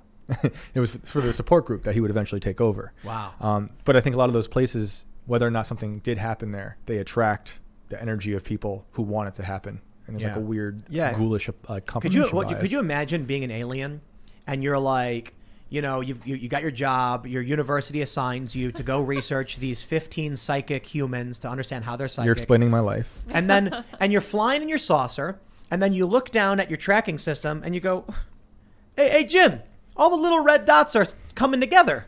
What's going on? And they're like, it makes our job easier, I guess. And you're like, yeah, all the little people have gone to the same place. And they're like, perfect. There you go. We'll save gas. Yeah. What do they have, like ley lines? Have you studied ley lines? Yes, that is what this town is all about. Is a ley lines. Yeah. So can you explain those? Well, I don't know too much about them, but because I'm just starting writing about this now. But they believe that there's the ley lines go across the earth, and they're like energy hotspots. Like Stonehenge is one. This town happens to be another, and it's where they think extraterrestrials might congregate because of maybe quartz that might have something to do with it.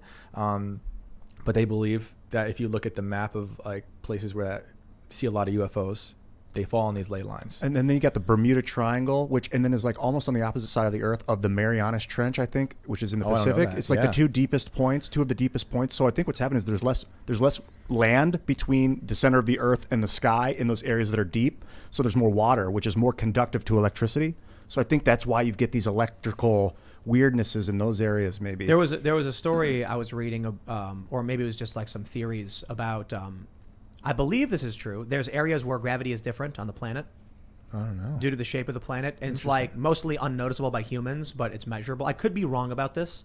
And then I was reading also that where magnetism is stronger or weaker. And that's obvious because magnetic, the poles are stronger in certain areas. Yeah. So that creates effects that humans don't understand because it's so massive. Yeah. That they make assumptions about everything being the same. And, I think a better example would be like altitude. People don't understand altitude. If you are from a coastal city and then you go to Denver, you're going to be vomiting. Oh yeah, nonstop. Try and dance. Go out dancing in Denver if good you've luck never with been up that. there. But so think about what that means if you're like on the equator, and how gravity might be different, or if you're near the poles and magnetism might be different. Technically, you're spinning faster at the equator. It's moving quicker because it's further away from the center. Yep.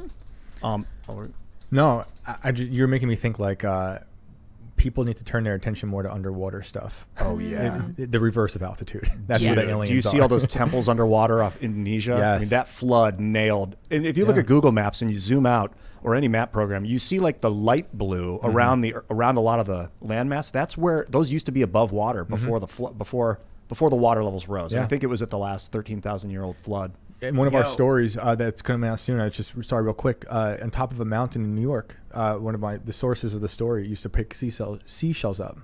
Huge flood. Yeah. Yeah, gravity is absolutely, I Googled it, absolutely uneven on Earth. And they say Mount Nevado Huascaran in Peru has the lowest gravitational acceleration at 9.7639 meters per second squared, while the highest is the surface of the Arctic Ocean at 9.8337 meters squared. Nevado was a bit surprising because it's about 1,000 kilometers south of the equator. So yeah, there are areas where you probably won't notice. Right. But I was reading something about when they were doing experiments on with gyroscopes and atoms and things like that, noticed serious differences in how the results are based on the different gravity. I wonder if they looked at people's bone density, if it's changed, yeah. if it's better in one place with less gravity. I would imagine. It's got to be, right? They told me there was a gravitational constant growing up, 9.86 meters per second, 9.8 meters per second squared. Well, they say it's apparently. uneven now. Apparently course. not constant. Yeah. I think the Large Hadron Collider has made a problem with gravity on this planet. Did you follow that think story so? back in No, the day? what happened? I'll probably write about this at one point, but there was a lawsuit by some scientists to stop the Large Hadron Collider, the Super Collider. I remember that. Switzerland, is You remember it? that? Yeah, Because they they were like- believed the black holes would fall to the Earth and cause a sphere of strangeness. That's what they called it. No one argued that there wasn't going to be black holes falling to the center of Earth. They just said they're not going to swallow the Earth hole. Yeah, the singularities exist for such a short amount of time, Right. that they were like, it's not going to be a problem. But the lawsuit was like they're going to amass and maybe not swallow Earth, but turn us into the sphere of strangeness. So I what does feel that mean? What is The this? sphere of strangeness is like they said it would turn us into like almost like wavy strings of like cosmic soup. What? And that sometimes I'm like, maybe that's what happened in 2012. That's what our digital avatars are. Basically, Yeah, radio we're waves. in the stringy cosmic soup, but we're online looking like nice like this. When it comes to ghosts, I grew up next to a graveyard, and in my backyard there was a fence, and then you could crawl under it and then you're in the graveyard. So we would stand on top of our clubhouse and look at the graveyard. I used to lay in the graveyard, hung out there, and I never got any weirdness. If it was the chillest, I was also had no magic power. I was not. You were vibrating pure. properly. I was vibrating the whole time, and I didn't know it. I didn't believe any of this magic crap until Right. in my 20s. Wouldn't it be funny if that out of all of the people who have ever come to the Cast Castle, the one person who has no psychic abilities is Ian? I think that might be true. Yeah. No, the weed Unbelievable. changed everything. But then I'm really into science, and I started to hear about the phantom DNA stuff. And I don't know if you guys have studied this. This is a little bit of an overlay of what it is. Basically, they take wild electrons, they put DNA, the electrons form to the DNA, they remove the DNA, and the electrons stay as if the DNA is still there. So if someone is living on the side of the road and is suddenly struck by a car and destroyed, and now they're no longer there might still be energy there in that shape. So you're proving my sphere of strangeness. It's evidence. It's right not now proof. with phantom DNA. I got some hypotheses for you. Oh boy. Ghosts. Ghosts. Here's one thought. What if time is not linear, but more like a fabric that is, in a way we can't really grasp or understand, moves around? What if, let me see if I can, I don't want to use that. Well, I'll just try and use Paper? my fingers. What if you have this line of time, right? And it's like the past and the future.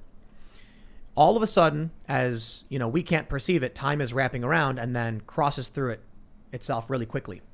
So you're standing in a building that's been around since the 1700s, and the 1700s quickly passed through the year 2000. So the building stays the exact same because it's just time, not space. And then all of a sudden, for a blink of an eye, you see a man standing there, semi-transparent, wearing old colonial clothes, and he goes, and then you're like, what the was that? And you start telling everybody. And then they say, yes, this building's been haunted since it was built. Why? An old man once said that, here's a photo of him. You're like, that's the guy I saw. And they're like, yes, The people who lived here see ghosts too. Why? He saw you wearing strange clothes going. I grew up in a really old house. I feel that way. I feel like we have an episode coming out about this house, but when I saw the shadow ghost situation, I thought it was that type of situation. Like we were each other's ghosts, you know? Right. He saw me as the ghost. I saw it as the ghost. You might be onto something, because if this phantom DNA thing is legit, which it seems to be, it might not have anything to do with time. You may just be able to pull this pattern into reality based on your based on you. Well, so your what I'm saying is perception, like, or whatever it is. if Vibration. in the year 1980 and the year 2000, the building is almost identical because it's been there for 50 years and so for those 20 years, but the only thing that's different is that at this point there was one person standing at one point and one person standing at another point, and if they passed through each other, the building wouldn't change at all. Everything would look relatively the same. You might see weird shifting in like style or something, but you'd see this person very briefly, like a shadow person or a ghost, and you're like, a person, they were wearing old clothes, and they would be like, yeah, there was a person who used to live here who looked just like that. People would be like, whoa, And but they'd be really like, it's I just saw time. an alien. So the aliens are us in the future interacting with our present selves. Yeah, and Not the ghosts are our aliens, ghosts. ancestors. Yeah, But could but be all it's, that. but it's not their dead soul or anything. It's like it's just time passing through itself. Right. So here's my other fun story. I started thinking about this a long time ago. Why is it that old buildings are haunted? If we're not going to operate under the assumption that it's people's spirits trapped in the building, what could it possibly be? And so I was hanging out with my friends, as I mentioned, playing Knights of the Old Republic, and they're stoned off their asses, and we're talking about time. And I was like, what if there are interdimensional beings? Alex Jones says there are. But let's say there's beings that live in 5 dimensions. We live in 4. We have all the spatial dimensions and then time, but we can't control time. Let's say there's a being that lives in 5 dimensions. It controls all 4 dimensions, including time. To these creatures, time is perceived like space. If that were the case, then a long amount of time would be a large amount of space to them. So if you look at a building that's from built in the 1800s and was there for 150 years, well, that's a big building. So these interdimensional beings are like, I would like to occupy this massive amount of space. I have 150 years to move through. Like all of each moment of time would be a different bedroom. So you have a 1 bedroom. Yeah. Well, how many seconds exist, right? And that could be hundreds of thousands of spaces for them to occupy. The reason you never see them is because they can see you and they know what you're looking at and when you're looking at any point of time. They just don't interact with you in that specific amount of time. And because they move through time as if it was space, there's never a point at which their history would be static. So you could literally never perceive them. Except at one point, they're like, look, Johnny, I found this really, really large building. It's 150 years big. But around the last 50 years, there's a whole bunch of people moving around and occupying it. So here's what we'll do. Let's go back 20 years, bang some pots and pans, and smash some glass, and then there will be no one there for the next 20 years. Wow. Yeah. And so they're clearing out the pests. That's good. Yeah, I think of fifth dimensional behavior as something that can do everything at once. So like I want to go left and I want to go right, but I have to pick. But a fifth dimensional being goes in every direction at once. Or technically neither. Yes, it has the ability to go in every direction at once. It would be like saying you can go left, right, forward, or backwards, up or down, and they can go bopo and beepo. Man, I think you'd of be time like, and, what? Like time and space is the same thing according to Einstein. Space-time, he calls it. But it really is the same thing. And then how many dimensions are there? M theory, crazy stuff, what we think we know. I think there's a lot more out there. I think we just keep on thinking we know what's out there, and something like I was thinking about frontiers, and I was thinking about Puritans in Salem, and like when they came here, they were so afraid of the woods.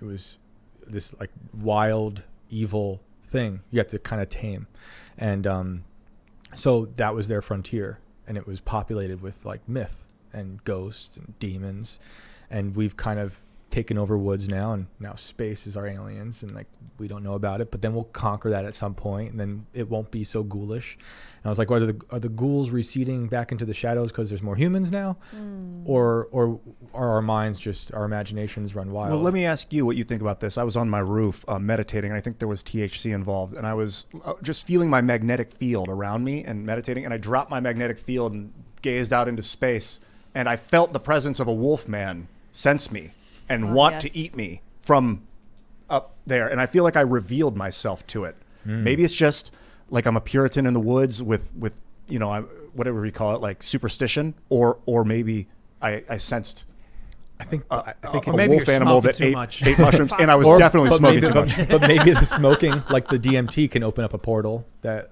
makes you a little more sensitive to other dimensions. Like the machine elves.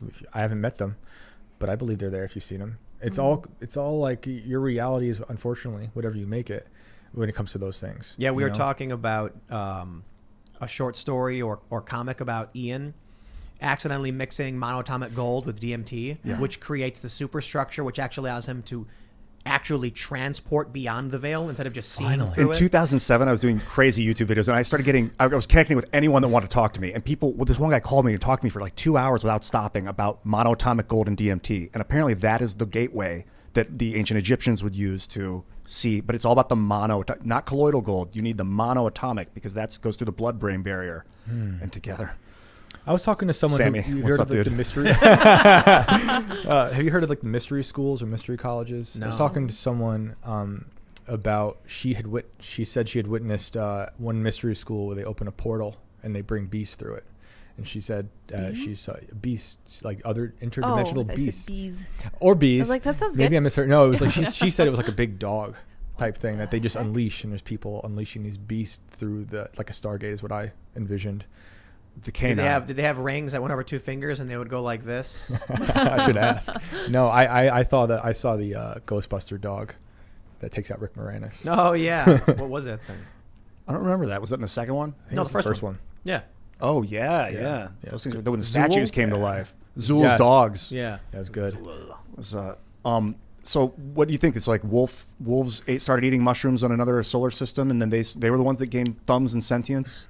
I Gang think it could be. thumbs. They're like, Yeah. what's happening? Thumbs. Like, whoa. Control things.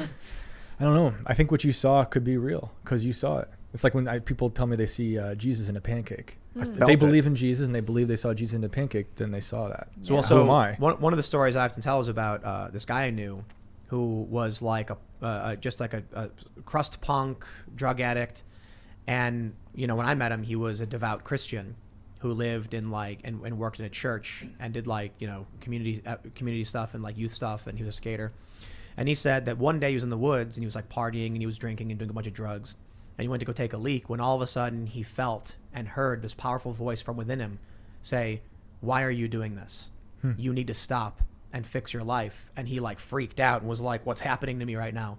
And then that's when he turned his life around. He found Jesus, he found God, and he became a productive member of society. And he was a good dude. He was like a nice guy. He was responsible. He was working hard.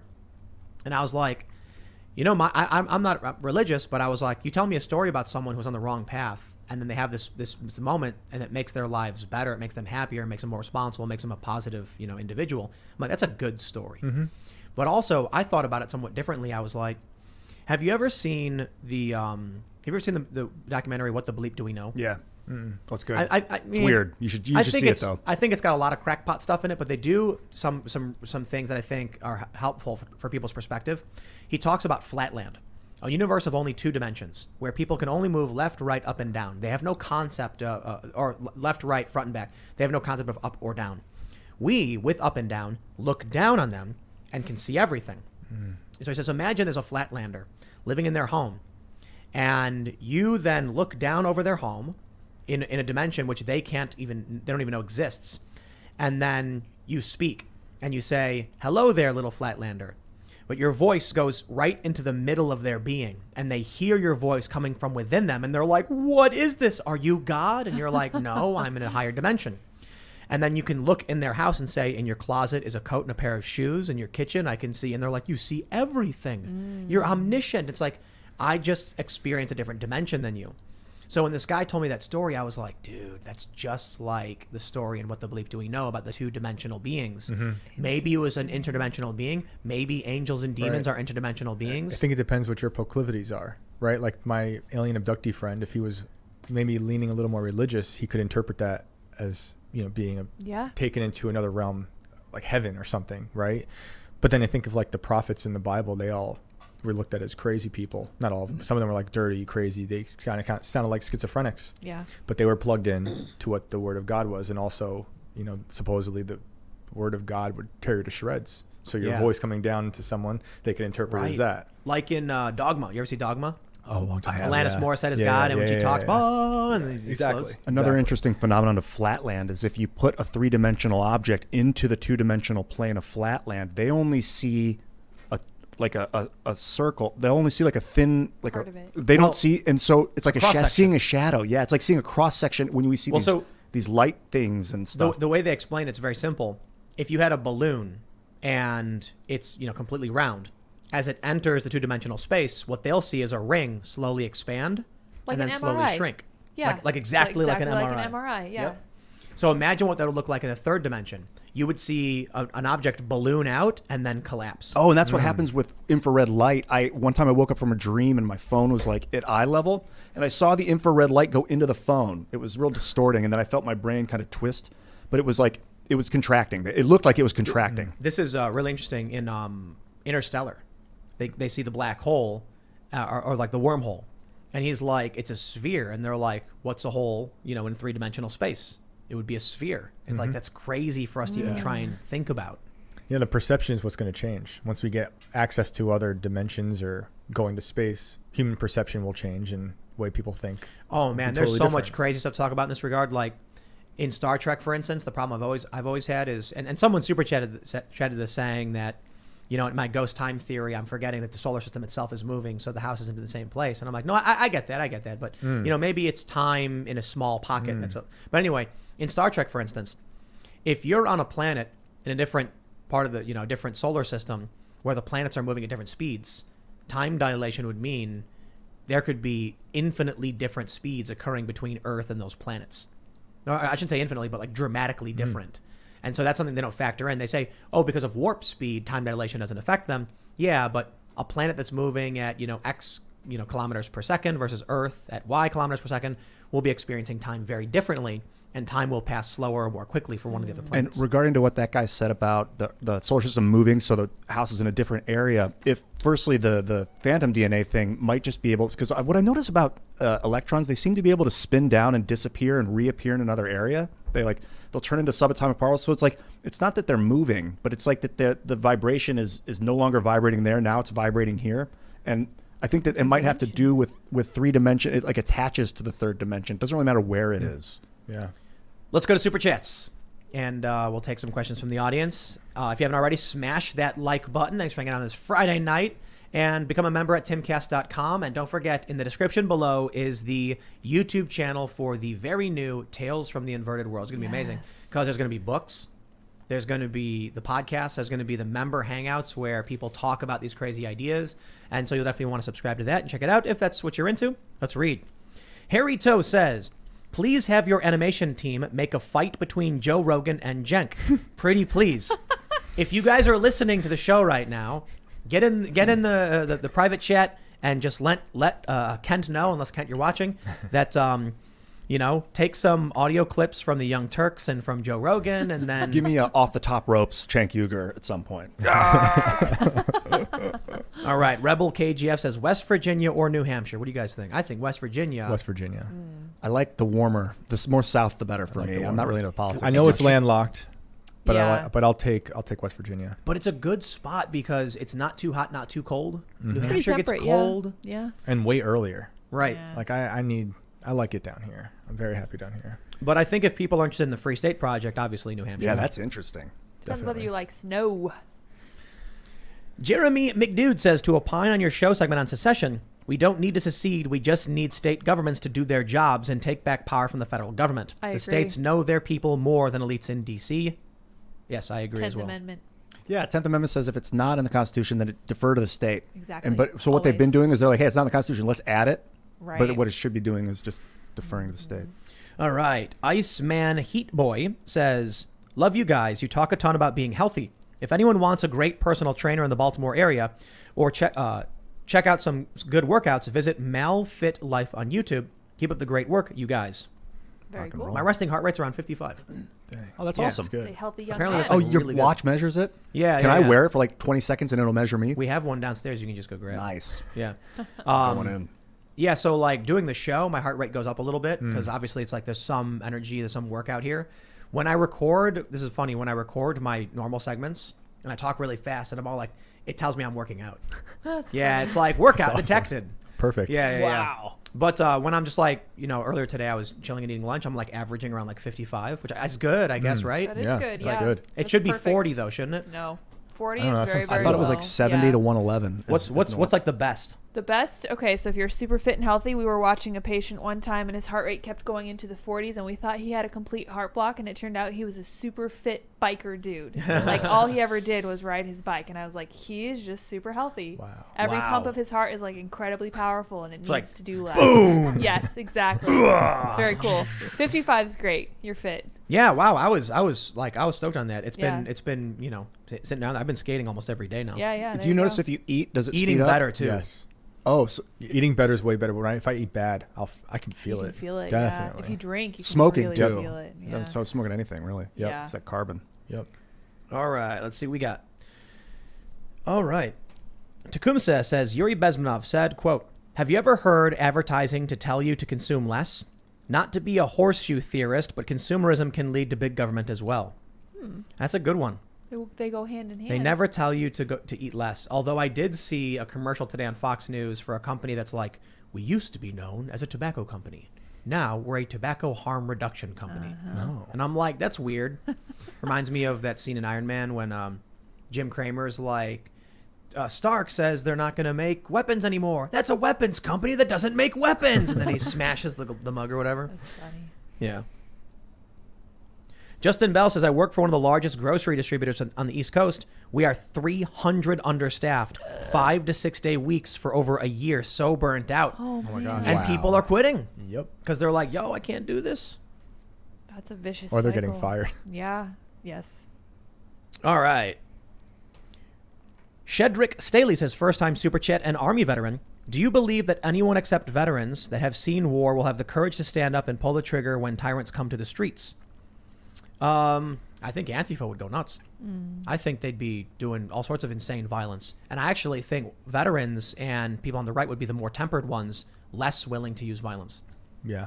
They have the training.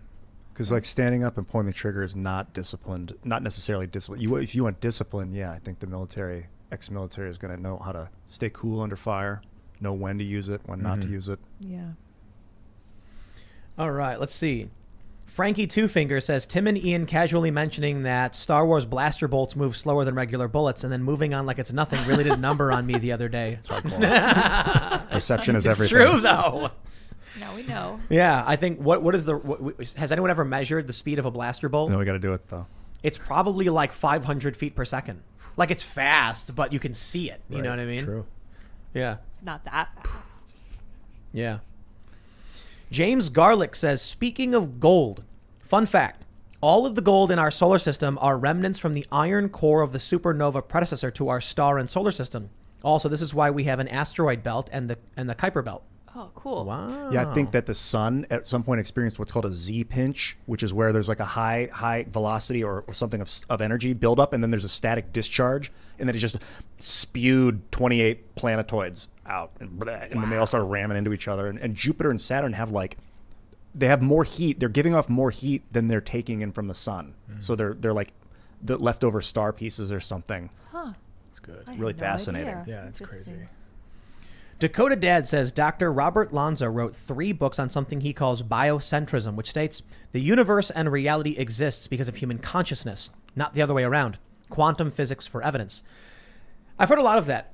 And that'd be really, really interesting because think of this. If the universe was actually dependent upon human observation, consciousness, and perception, that would mean that powerful elites who knew that and knew it was true could manipulate perception and control the universe. It kind of veers into simulation theory because they talk about observer effect and how, the computer to build a simulation would have to be universe sized to make the observer effect happen. So, yeah. You could there's that as above, so below metaphor where, and then I've seen a theory that we're inside of a black hole. Our universe that we know of is inside of a black hole. So the energy you're feeding in is maybe coming in to the system. But then I'm thinking it's not necessarily 3-dimensional. So it might be more like it's appearing around us. Like the vacuum is feeding it to us, what we think it is or something. All right. Matthew Fumi says rural Oklahoma in the East Central Electric Coop has fiber internet, 100 megabits or 1 gigabit up or down. Expand out here as land is near 3K an acre at the moment. 3K an acre. I think that's actually way more expensive than West Virginia. That sounds high. Am I crazy? Yeah, Yeah. in like central West Virginia, you can Does get sound 100 kinda acres for 100K. Oh. Yeah, it's like Yeah. dirt. But I guess the point is they have gigabit. Yeah. Yeah. There New Hampshire, surprisingly, I didn't realize they'd have cheap land. But Really. do they have fiber? All right, let's see. Cable Dude says YouTube keeps ending your stream and sending me to Fox News. Those jerks. Rude. YouTube. Why? We're talking about fun family stuff here, huh? Yeah, we're just chilling. It's just Friday. Jay Liebgott says, what is D60? I see on Cast Castle people that are cast members of D60 but can't find any info on it. What is that? Do you know what that is? No idea. No. No idea. Anyway. Weird. Maybe those are jokes because like when they title someone, they give them joke names or something. It's a Nikon camera. Are we using D60s? No, I've heard no, that we're one, not. no? Stephen Heinold says, Tim, me and my wife decided to quit. It says quick smoking, but I think it's quit smoking and make a deal. We'd only smoke after adult relations. I feel great and have never felt better, but my wife is up to 3 packs a day. Oof. Should I be worried? Plus, Ian, get a haircut. Never. No, maybe someday. Here you go. Ready to Rumble says, fun fact, if you invested $100 in gold 10 years ago, you'd have $95 today. What? And if you invested $100 in Bitcoin 10 years ago, you would have $5 million? I put a few Five- hundred into Doge, 5 million. like towards my last semester of teaching, and I got more from Dogecoin than I did from teaching. As an Wow. That's that year? incredible. from a semester. Oh my Yeah. god. Oh, Yeah. dude, here's one. Amazing. Christopher Thomas, fellow Chicagoan. Last time my sister went there, Bachelor's Grove, she saw dudes dressed in robes and native headdresses. They started approaching the car, and she and her friend took off. Wow. Yeah, dude. Never underestimate a group of people that are all taking psychedelics. Yeah, really. A good rule of thumb. The Prick says, how about a story about the Inez statue in Chicago's Graceland Cemetery? Oh, I know think I vaguely Look that remember up, hearing yeah. about that, but I don't know a lot about it. Yeah. Good stuff out of Chicago. Going on a list. You're gonna send me there for a month. Yeah. Ramon, I mean, dude, Chicago's loaded with crazy stuff. Yeah. History. I think there was like, I could be wrong about this, but they like tore down a cemetery for like expanding an airport or something. I don't know. Just a lot. Yeah. Ramon Galvez says, Tim, look up on YouTube, Jesus stops alien abductions. This topic is known by many alien experts, but they avoid talking about it. Hello from Aurora. Hey, Aurora. Interesting. Chicagoland area. You ever hear anything like that? No, I like it though. Yeah, like We'll what look if into people that. are like aliens are pulling and then like literally Jesus like, stops them and then saves them? Is that a movie we're gonna write? I don't know. I could imagine that a strong belief in something might blockade you from perceiving that kind of stuff, because I was very skeptical when I was a kid and I never experienced any of it. Now I'm more open to it, and now I am experiencing it a little bit more. I thought it was Yeah. interesting when the Pope came out and said he believed in aliens. That's That was interesting. an interesting conversation. Remember that? It was a few 4 years ago. So here, the plan is there's going to be this show, Tales from the Inverted World, which is true stories.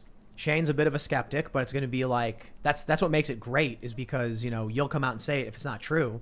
Yeah. And so you'll often be left with these real mysteries. But then it would be really fun. We talked about doing a full fictional show that's kind of like X-Files, about an investigative reporter investigating these stories, and we like fictionalize them and bring them to life. But that's down the line. Yeah. That's Yeah. when we have like a $10 million budget. But like you say, for the time show. and space are the same thing. So it's Yeah. ultimately about, if we have the budget and the people that are ready to go, we could start it. I'm technically doing it right now in the future. This is like your real right. life. Yeah. See, yeah. Yeah. That would be a true. cool show. It'd be like X-Files. Oh, definitely. You know? Definitely. Super fun. Reach out for some DMT. Yes. Sergeant Buck says, Tim, time isn't made out of lines, it's made out of circles. This is why clocks are round. Oh, is that so? Well, it is interesting. In order to track the passage of time, we go around because it just keeps going, right? And so the way we think about time is we actually view it as cyclical, even though we actually feel time is linear, but we map time in a cyclical way. Isn't that crazy? Seasons, everything's Yeah. repeating itself. Yeah. And then why should we assume that time itself would not repeat itself? Yeah. Like in that Futurama episode where the professor makes a time machine that can only go forward, and they keep going too far in the future, and they're like, maybe if we go far enough in the future, we'll discover a point in time where humans have found backwards time travel, and then they do, but Bender gets mad and sends them to the future. Then they witness the heat death of the universe, but then all of a sudden the universe explodes again, And then he was like, time is cyclical. And it's funny. And, Great show. yeah, It it's was so such a good. good show. Final 6 warning says, I've either seen ghosts on 14 separate occasions between the ages of 4 to 31, or I've had 14 very brief, hyper-vivid hallucinations. I'd love to know which. I mean, we had ghost stories in my house growing up. Yeah. Like, someone would go downstairs and the water would be running. Just like the faucet downstairs would just turn on. Yep. Stuff like that. I grew up in a really old house. It was built in the 1700s. And remember like old Magnavox TVs? If they were like left on the input channel, they would hum really low. That would happen all the time, but the TV wasn't on. And I always thought that was some type of ghostly apparition. I'd get these things where I'd hear dripping water and it'd be like drip, drip, dip, dip, dip, dip. And then all of a sudden it would start to be like dip, dip, dip, dip, dip, dip, dip. Whoa. The music of the spheres. Yeah, it's Close I'm like, Encounters. what the? That's wild. What do you think that like kid in Toy Story would think when like every time he came to his room the toys were moved? Like, think it was haunted. can we get like yeah, right? There's so much content that's right for parody in that regard. So we should do a short where the kid like is playing with his toys, then he puts them down, he leaves, and he comes back and they're moved, and he's just like, It'd be like 10 seconds long. That's hilarious. yeah, he just screams. Yeah. Like they're moved. That's it. That's all. His mother takes him and throws him in the garbage because like the kid's freaking out, won't touch him anymore. Yeah. Yeah. All right. Michael R says, "Hey Tim and crew, not sure if you've seen THX 113038. It's a George Lucas film, and I definitely think you're missing this from your dystopian mashup that we seem to be headed towards." I think that's the movie he made in college, like for his cool. graduate thing. He had Interesting. Harrison Ford in it, I think. Really? Or I think that he worked with Harrison on that.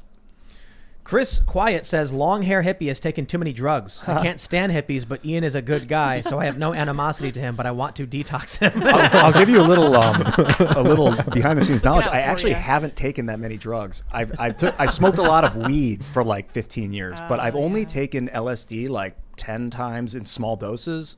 Mushrooms 6 times in small doses. That's I a smoked lot. salvia That's 4 a times, way 3 times. more than Is I it true thought. that it's conspiracy to overthrow the government if you've taken acid more than 7 times? Or is that an urban legend? I think Wait, what? I've You heard heard that that? before. No, That was a rumor going around when we were taking acid. What's the rumor? That it's like considered conspiracy to overthrow the government If you you've take too taken much acid? I more don't than a believe certain amount of that. times. Wow. I've conspired. of those. I've only Shame. microdosed. I've microdosed like half those, so it wasn't really like full doses. Yeah. but that's about it. Yeah. And other than that, it's just caffeine. I don't know. So you admit to being a criminal? Tim, you got me. I nailed it. All right, let's see. Chris Blank Production says, "Hey, Tim, if y'all are going to be having guests on your paranormal podcast, you should look into Huckleberry or Jeff from the show Mountain Monsters. They're based in West Virginia, and whether or not the show's legit, it'd be fun." Oh, definitely. Like Sounds one fun. of the best things about being out in West Virginia is like all the cryptids are here, basically. Yeah. That's cool. Perfect. Mothman. We'll get the dude. Mothman, yeah. You're in the right place, Shane. Yep. You ever see the Mothman prophecies? I have, I feel like I have, but it might have been when I was conspiring. Dude, you'll love it. Yeah. It's so good. Yeah. There's like, I'm going to spoil a little bit, but there's a scene where he like gets a phone call Mm-hmm. and then he like opens the Bible. He's like in a hotel and then he like points to a line and the voice on the phone reads the line to him and he's like, what is crazy? Yeah. Jeez. What's the research facility off the coast of, I think, near Lyme, Connecticut, where it's like apparently they're building chimeras out there, or that's the hypotheses. Plum Island? You mean Is it Plum the Island? conspiracy theory? Yes. Did I suffix I have prefix heard that. that with conspiracy? I don't know. It's funny because like you want to default to say conspiracy theory, but then Alex Jones is like, Google it, and you do, and you're like, well, he was right. Right. There's ideas When- that they developed Lyme disease there as like a bio. Is that true though? No, or it's a is that- theory. It's Right, theoretical. right, It's a theory. I think it was funny when Jones went on Crowder. He's like, I got this for you, and he pulls a folder with all of the articles already researched He came because he prepared. knows. so good. And then they do it right. They put it in front of the camera for 2 seconds, and if you want to read it, you just pause it, and then they give you the data. That's great. Or you just Google it and read the actual article. But it's funny that Alex is like, we're going to bring a folder with everything I'm saying because I'm telling you the truth, and you don't want to believe it. Should have been Yeah. doing that all along. It's so crazy that these stories that he talks about fall through the cracks for us. Yeah. Like when you mentioned cloned beef. Like, yo, I've been reading the news nonstop for years, and I never heard that we were eating cloned beef until he said it, and I looked it up, and I'm like, he's right. Wow. Yeah. Who knew? Cloned meat. Yeah, I know. It's like a weird Creepy. exception that maybe we're hearing everything because we heard everything that It's we just- heard. It's too much happening at once. Yeah. And a certain narrative took over. So like that narrative would have taken over maybe 20 years ago. Like Yeah. if they put a baby's scalp on a mouse, right? Yes. Oh, man. That's Here we how go. it's happening. Oh. Summer is 19 says, "Hey Tim, I went to Argo High School and Bachelor's Grove and Resurrection Mary. All true. Love y'all." What? What? The Al Capone stuff. It's just like, look, I'm a kid, and people are like, "That's where Al Capone dumped the bodies," and I'm like, I never actually looked into it. Yeah. But I love lakes. Like we have a lake by me that's like that, called Hessian Lake, and the rumor is no one knows how deep it is. And the firemen supposedly lowered the chain all the way down, and nothing. They barely. I think you should go to Chicago. I'm down, totally down. Because there's a ton of other stories too. There's just a Yo, lot. at the end of the last ice age, 13,000 years ago, apparently, have you ever been to the snake mounds in Ohio? There's this serpent mound. It's an ancient native burial ground, but apparently the glaciers came all the way up. They had built this serpent. The glaciers came all the way up to the serpent latitudinally, and then the glaciers stopped going. They thought that this serpent had protected them. Whoa. Maybe it had. Whoa. Love it. Now it's like a protected, I don't know if it's a national park or something. The Nazca lines are cool too. Dude, I how don't did know they those. I've build them? heard of Obviously, that. they Right. were flying. If they could build those, they must have had hot air The balloons. Nazca lines are gigantic drawings so that you yeah, can yeah, only yeah. see from above. Yeah, that's incredible. Yeah. Yeah. So they must have had hot. I mean, I think hot air, because the Vimana is this ancient flying machine, hot air balloon city that the king would fly around on or something. Right. I think that like the angels and demons were on hang gliders. What personally. if humans actually came from Venus and a runaway greenhouse effect destroyed Venetian civilization? Venusian. Yeah. And so they built a giant escape exodus vehicle run by the military, and they called it the Ark Project, where they Yes. loaded the genetic materials of 2 of all the animals they could muster and then transported after the greenhouse caused ice caps to melt, and there was a great flood that wiped out the planet. And then they came to Earth and terraformed it, and oh man. I used to think that was like fully weird, but now it might have been life on Venus. They didn't have. It doesn't have a moon though, right? Did it ever have a moon? I don't know. Like for tidal? I was just one day watching some National Geographic thing or something, and they were like, Venus has a runaway greenhouse effect. And I was like, whoa. And then I just made everything else up. Oh. I mean, it's a cool story, That's though. possible. Yeah, Like, the there's a sun- civilization, runaway greenhouse effect causes the water levels to rise, a great flood. So the planet's dying, there's acid rain, there's ecological collapse. So the military of a powerful government creates a gigantic project to take as many people as possible to the neighboring planet, which could sustain The life. sun's expanding, so it used to be Venus was in the Goldilocks zone, and then the sun got too big, and they're like, "We need to escape. It's gonna cook the planet." And so they then it take did. the genetic materials for the males and the females of as many species as possible, and then they come to Earth in the giant ark spaceship, and then the people come down. Made by And Tesla. And then what happens is, they don't have enough technology to maintain the vessel for long enough, so they evacuate to Earth, and then the first generation retains as much knowledge as possible. We are smart. We know a lot. You know how to make fire.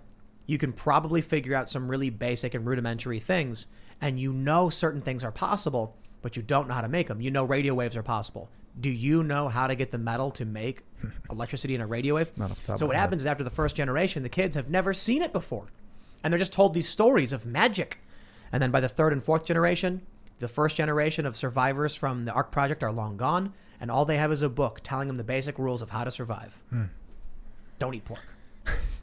Sounds about dirty. right. Yeah. Dirty animals, man. Yeah. I don't eat it. Shellfish? Yeah. You get sick. Yeah, I do eat those. Yep. All right, let's see. I like oysters, Yeah, I do too. like drinking that oyster thing. I'm pescatarian, but I don't like saying it because it sounds like you worship fish. Pesky. Oh, Yeah. do you? I guess I do. Josh, I'm oh my eating them. Josh, oh my gosh, says Tim. I got an error message. It says Arrow 404, freedom not found. We just need to reboot America, state separate and rejoin. Okay. I'm in. Cool. Jack Attack says, I think the most terrifying thing about humans is that they have the ability to conquer the 4th dimension if given time. Given that we survive our own great filter, which I do believe social media has the potentiality of being. Yeah, that a video can be online forever at any time. You can watch any point in history. That's time travel. Yeah. Like I can see concerts from before I was born. Yeah. I like that. That's nice. Technically not there, but I'm you experiencing it. technically- yeah. Yeah. But you figuratively are there. Yeah. I can hear the audience. Yeah. I just can't smell it yet. Danimal Bungie says, I'm a retail pharmacist, which means most people come to me to receive vaccines and vaccine advice. I wish I could talk to you about the tearful conversations I've had with people who don't want the vaccine, but their job requires it, or be fired. Wow. What would you do? What if I was like, get vaccinated, you're fired? I would leave. Yeah. There you go. Yeah. I'm not being told what to do. If I were still teaching, they would they would have made me get it. I pulled up this story called Jacobson versus Massachusetts, 1905. Guy didn't want to get the smallpox vaccine due to religious things, and the government put it to the Supreme Court. Supreme Court was like, no, sometimes you don't have. It's a very interesting court case. In this circumstance, the mandates are like if you want to work, right? But what was that circumstance where it was like, was he going into a field of children? It was or something? his religious freedom. He just no, said, but like, what did they hold him down and vaccinate him? I didn't get that far. I don't know how they did it to him. How they did it to him. I have a lot of friends who say, like, when I say I don't want it, they take it as an anti, I'm anti that, but I'm pro them doing whatever they want. I just don't want to be told what to do. Right. Matthew Vance says, Ian, I'll sell you a Fitbit, but I'm only accepting opals as payment at the moment. Hey, well, that works out perfectly, actually, because I just got a bunch. Hit me up on It's going to be Twitter. really funny when, like, in a year, opals are worth like 100 times their value, and like opal becomes global currency. Yeah, there's 2 opals in particular that are mind blowing from the images that I saw. So I'm beautiful. super excited. That's amazing. Opals are awesome. Yeah. GC Geek Army says Woody dies in Toy Story. Then the other toys have to watch in horror as the boy plays with the corpse in the sequel. I heard that. That's horrible. That's a horror story right there. Jeez. Flopping. And they're just like, that's dark stuff. Oof. Is that what God is doing? Is playing with the corpses of people, and that's what we think are like zombies and skeletons and all that? Maybe. I don't think they're real, by the way. That's But interesting. Oh, here we go. is God playing with our bodies right now? Yeah, maybe. PRC E5 says, at the beginning you mentioned fireballs in the sky. Last night I was at a truck stop in Savannah, Georgia, and saw an orange fireball flying horizontally for about 10 seconds before disappearing, long enough to get a picture. Meteor? Breaking up in the atmosphere? I typically think so. Yeah. I think Still there's a cool, though. lot that happen that go unreported. Just people see them. I was walking to take the trash out in 2 weeks of time. I saw 3 at night. Oh, nice. Yeah. If you get, so Forrest Cooper is here from Recoil Magazine, and he brought night vision. Wow. Oh my And you put gosh. those on and look up, and you'll see shooting stars nonstop. Magic. Yeah. I'm just like, I'll wish for this, I'll wish for that. I'll take money and fame Opals. and status. Yes. Opals. Go get your all I opals. saw was like, I wish I could somehow get access to someone else's opals. And then as soon as I did it, Ian walked out and was like, Hey, I just Tim. bought a bunch of opals. And I was like, yes, come here. Trade me your yeah. blood. Oh, you're gonna love the opals. Make me want to buy more right now, actually. The Age of Stupid says, I am a civilian engineer for the U.S. Navy. I just handed in my resignation letter because of the dictator-in-chief's mandate, moving family to North Carolina. Woohoo. There's always New Hampshire. Yep. I heard people are not getting unemployment if they lose their job for not Well, in getting New it. York, it was medical workers Okay. who refuse will not get unemployment. Oh my. That's It's torture, wicked. dude. That's wicked. So they're basically saying you quit. There was this viral video where a nurse shows up for work and they're like, what are you doing here? And she goes, nobody fired me. And they were like, you have to leave. And she goes, I'm not quitting and nobody fired me. Are you firing me? And they were like, leave. And they're like, tell me you're firing me and I'll go. It's because if they do, they say, oh, I was fired. Right. But no, they're making it like you are choosing to quit. One of the nurses in our delivery room when my wife gave birth to our daughter told us that earlier that summer during COVID, her hospital knew she had it and they had her work still through COVID. Like, Whoa. I wonder what she's doing now. Miss Mal 92 says, Tim, the premise you explained is already a movie. Quote, Cam. Really? There's a movie called Cam? Look it up. I'd love to watch it. I love that idea. Sweet. Would definitely want to check it out. Chris Quiet says, Vamatima, I would love to hang out with Ian for a day. Hell yeah. Yeah, we'll just do it. We'll do an auction on the site where it's like hang out with Ian for one day. Yeah. To the highest bidder. Let's do it. I will never look at how much money that made, by the way. I don't wanna know. Well, we'll just give it to you. Let's just chill. We'll do a live event. We could talk about drugs or something. That'd be fun, yeah. I Oh, mean, like definitely. chemicals. Chemicals is what I meant to Chemicals, say. yeah. Well, we definitely are going to do live events for Tales from the Inverted World. Yeah. Like live readings with Yeah. performance sound effects and Carter stuff. making some music, Alex doing some audio. Yes, Oh, yeah. I'll have my skull. I was mask. visualizing last night, like thinking about being on stage, talking to a bunch of people, and like, doesn't have to be a stage. We just Why hang not? out and talk about Why don't we do it for Halloween? Yeah, I'm there. Let's do it. 100%. You got to start working with Carter to Yeah. sort it out. Carter is our in-house producer. Oh, yeah. a genius, by the way. Yeah, really amazing stuff. Carter, you rock. Ladies and gentlemen, thanks for hanging out on this spooky, weird, and wild show on Friday.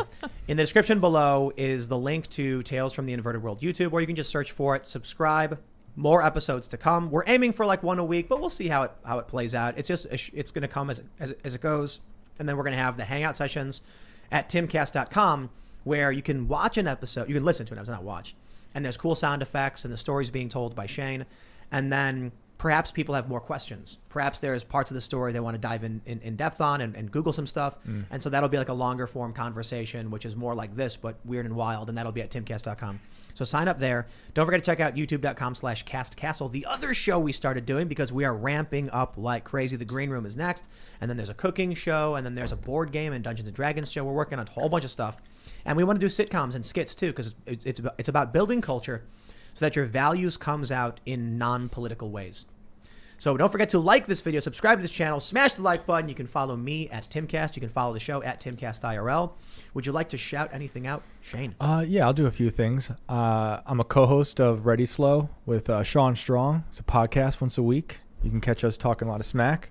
My second book is about to come out. What's A Good that Day. called? Yeah, it's called A Good Day for Vultures. It's coming out on my own press, Vulture House Press. And of course, Tales from the Inverted World. It's going to be the best. And tips. If you guys have tips or stories, I've been getting some and I'm tracking them down. I read all the things, so you can send them to Shane at timcast.com. I'll read them because I'll go. Good stuff. If he checks out. Shane Cashman, Yeah. ladies Might get and gentlemen. abducted. Legit, like someone emailed us about Confederate gold, and I was like, bro. And we're going. Cool. Yeah. Later, I think we'll do that this month, actually. Awesome. Yeah. Yes. Thanks for coming, everyone. This is, again, like I said, fluorite. This is calcium fluoride in a crystallized form. I'm Ian Crossland. See you next time. I'm very disappointed that is not a very large opal, Ian. Hopefully we have one on the table when we're in the studio next time. That would be awesome. Thank you guys for joining us for the first night of spooky season. I enjoy October, and I'm really looking forward to all the fun stuff we might get up to with this new show. I am Sarah Petchlitz. You can follow me on Twitter at Sarah Petchlitz. Thanks for hanging out, everybody. Don't forget to check out the Cast Castle on YouTube and Tales from the Inverted World, and we'll see you all next time. Bye, guys.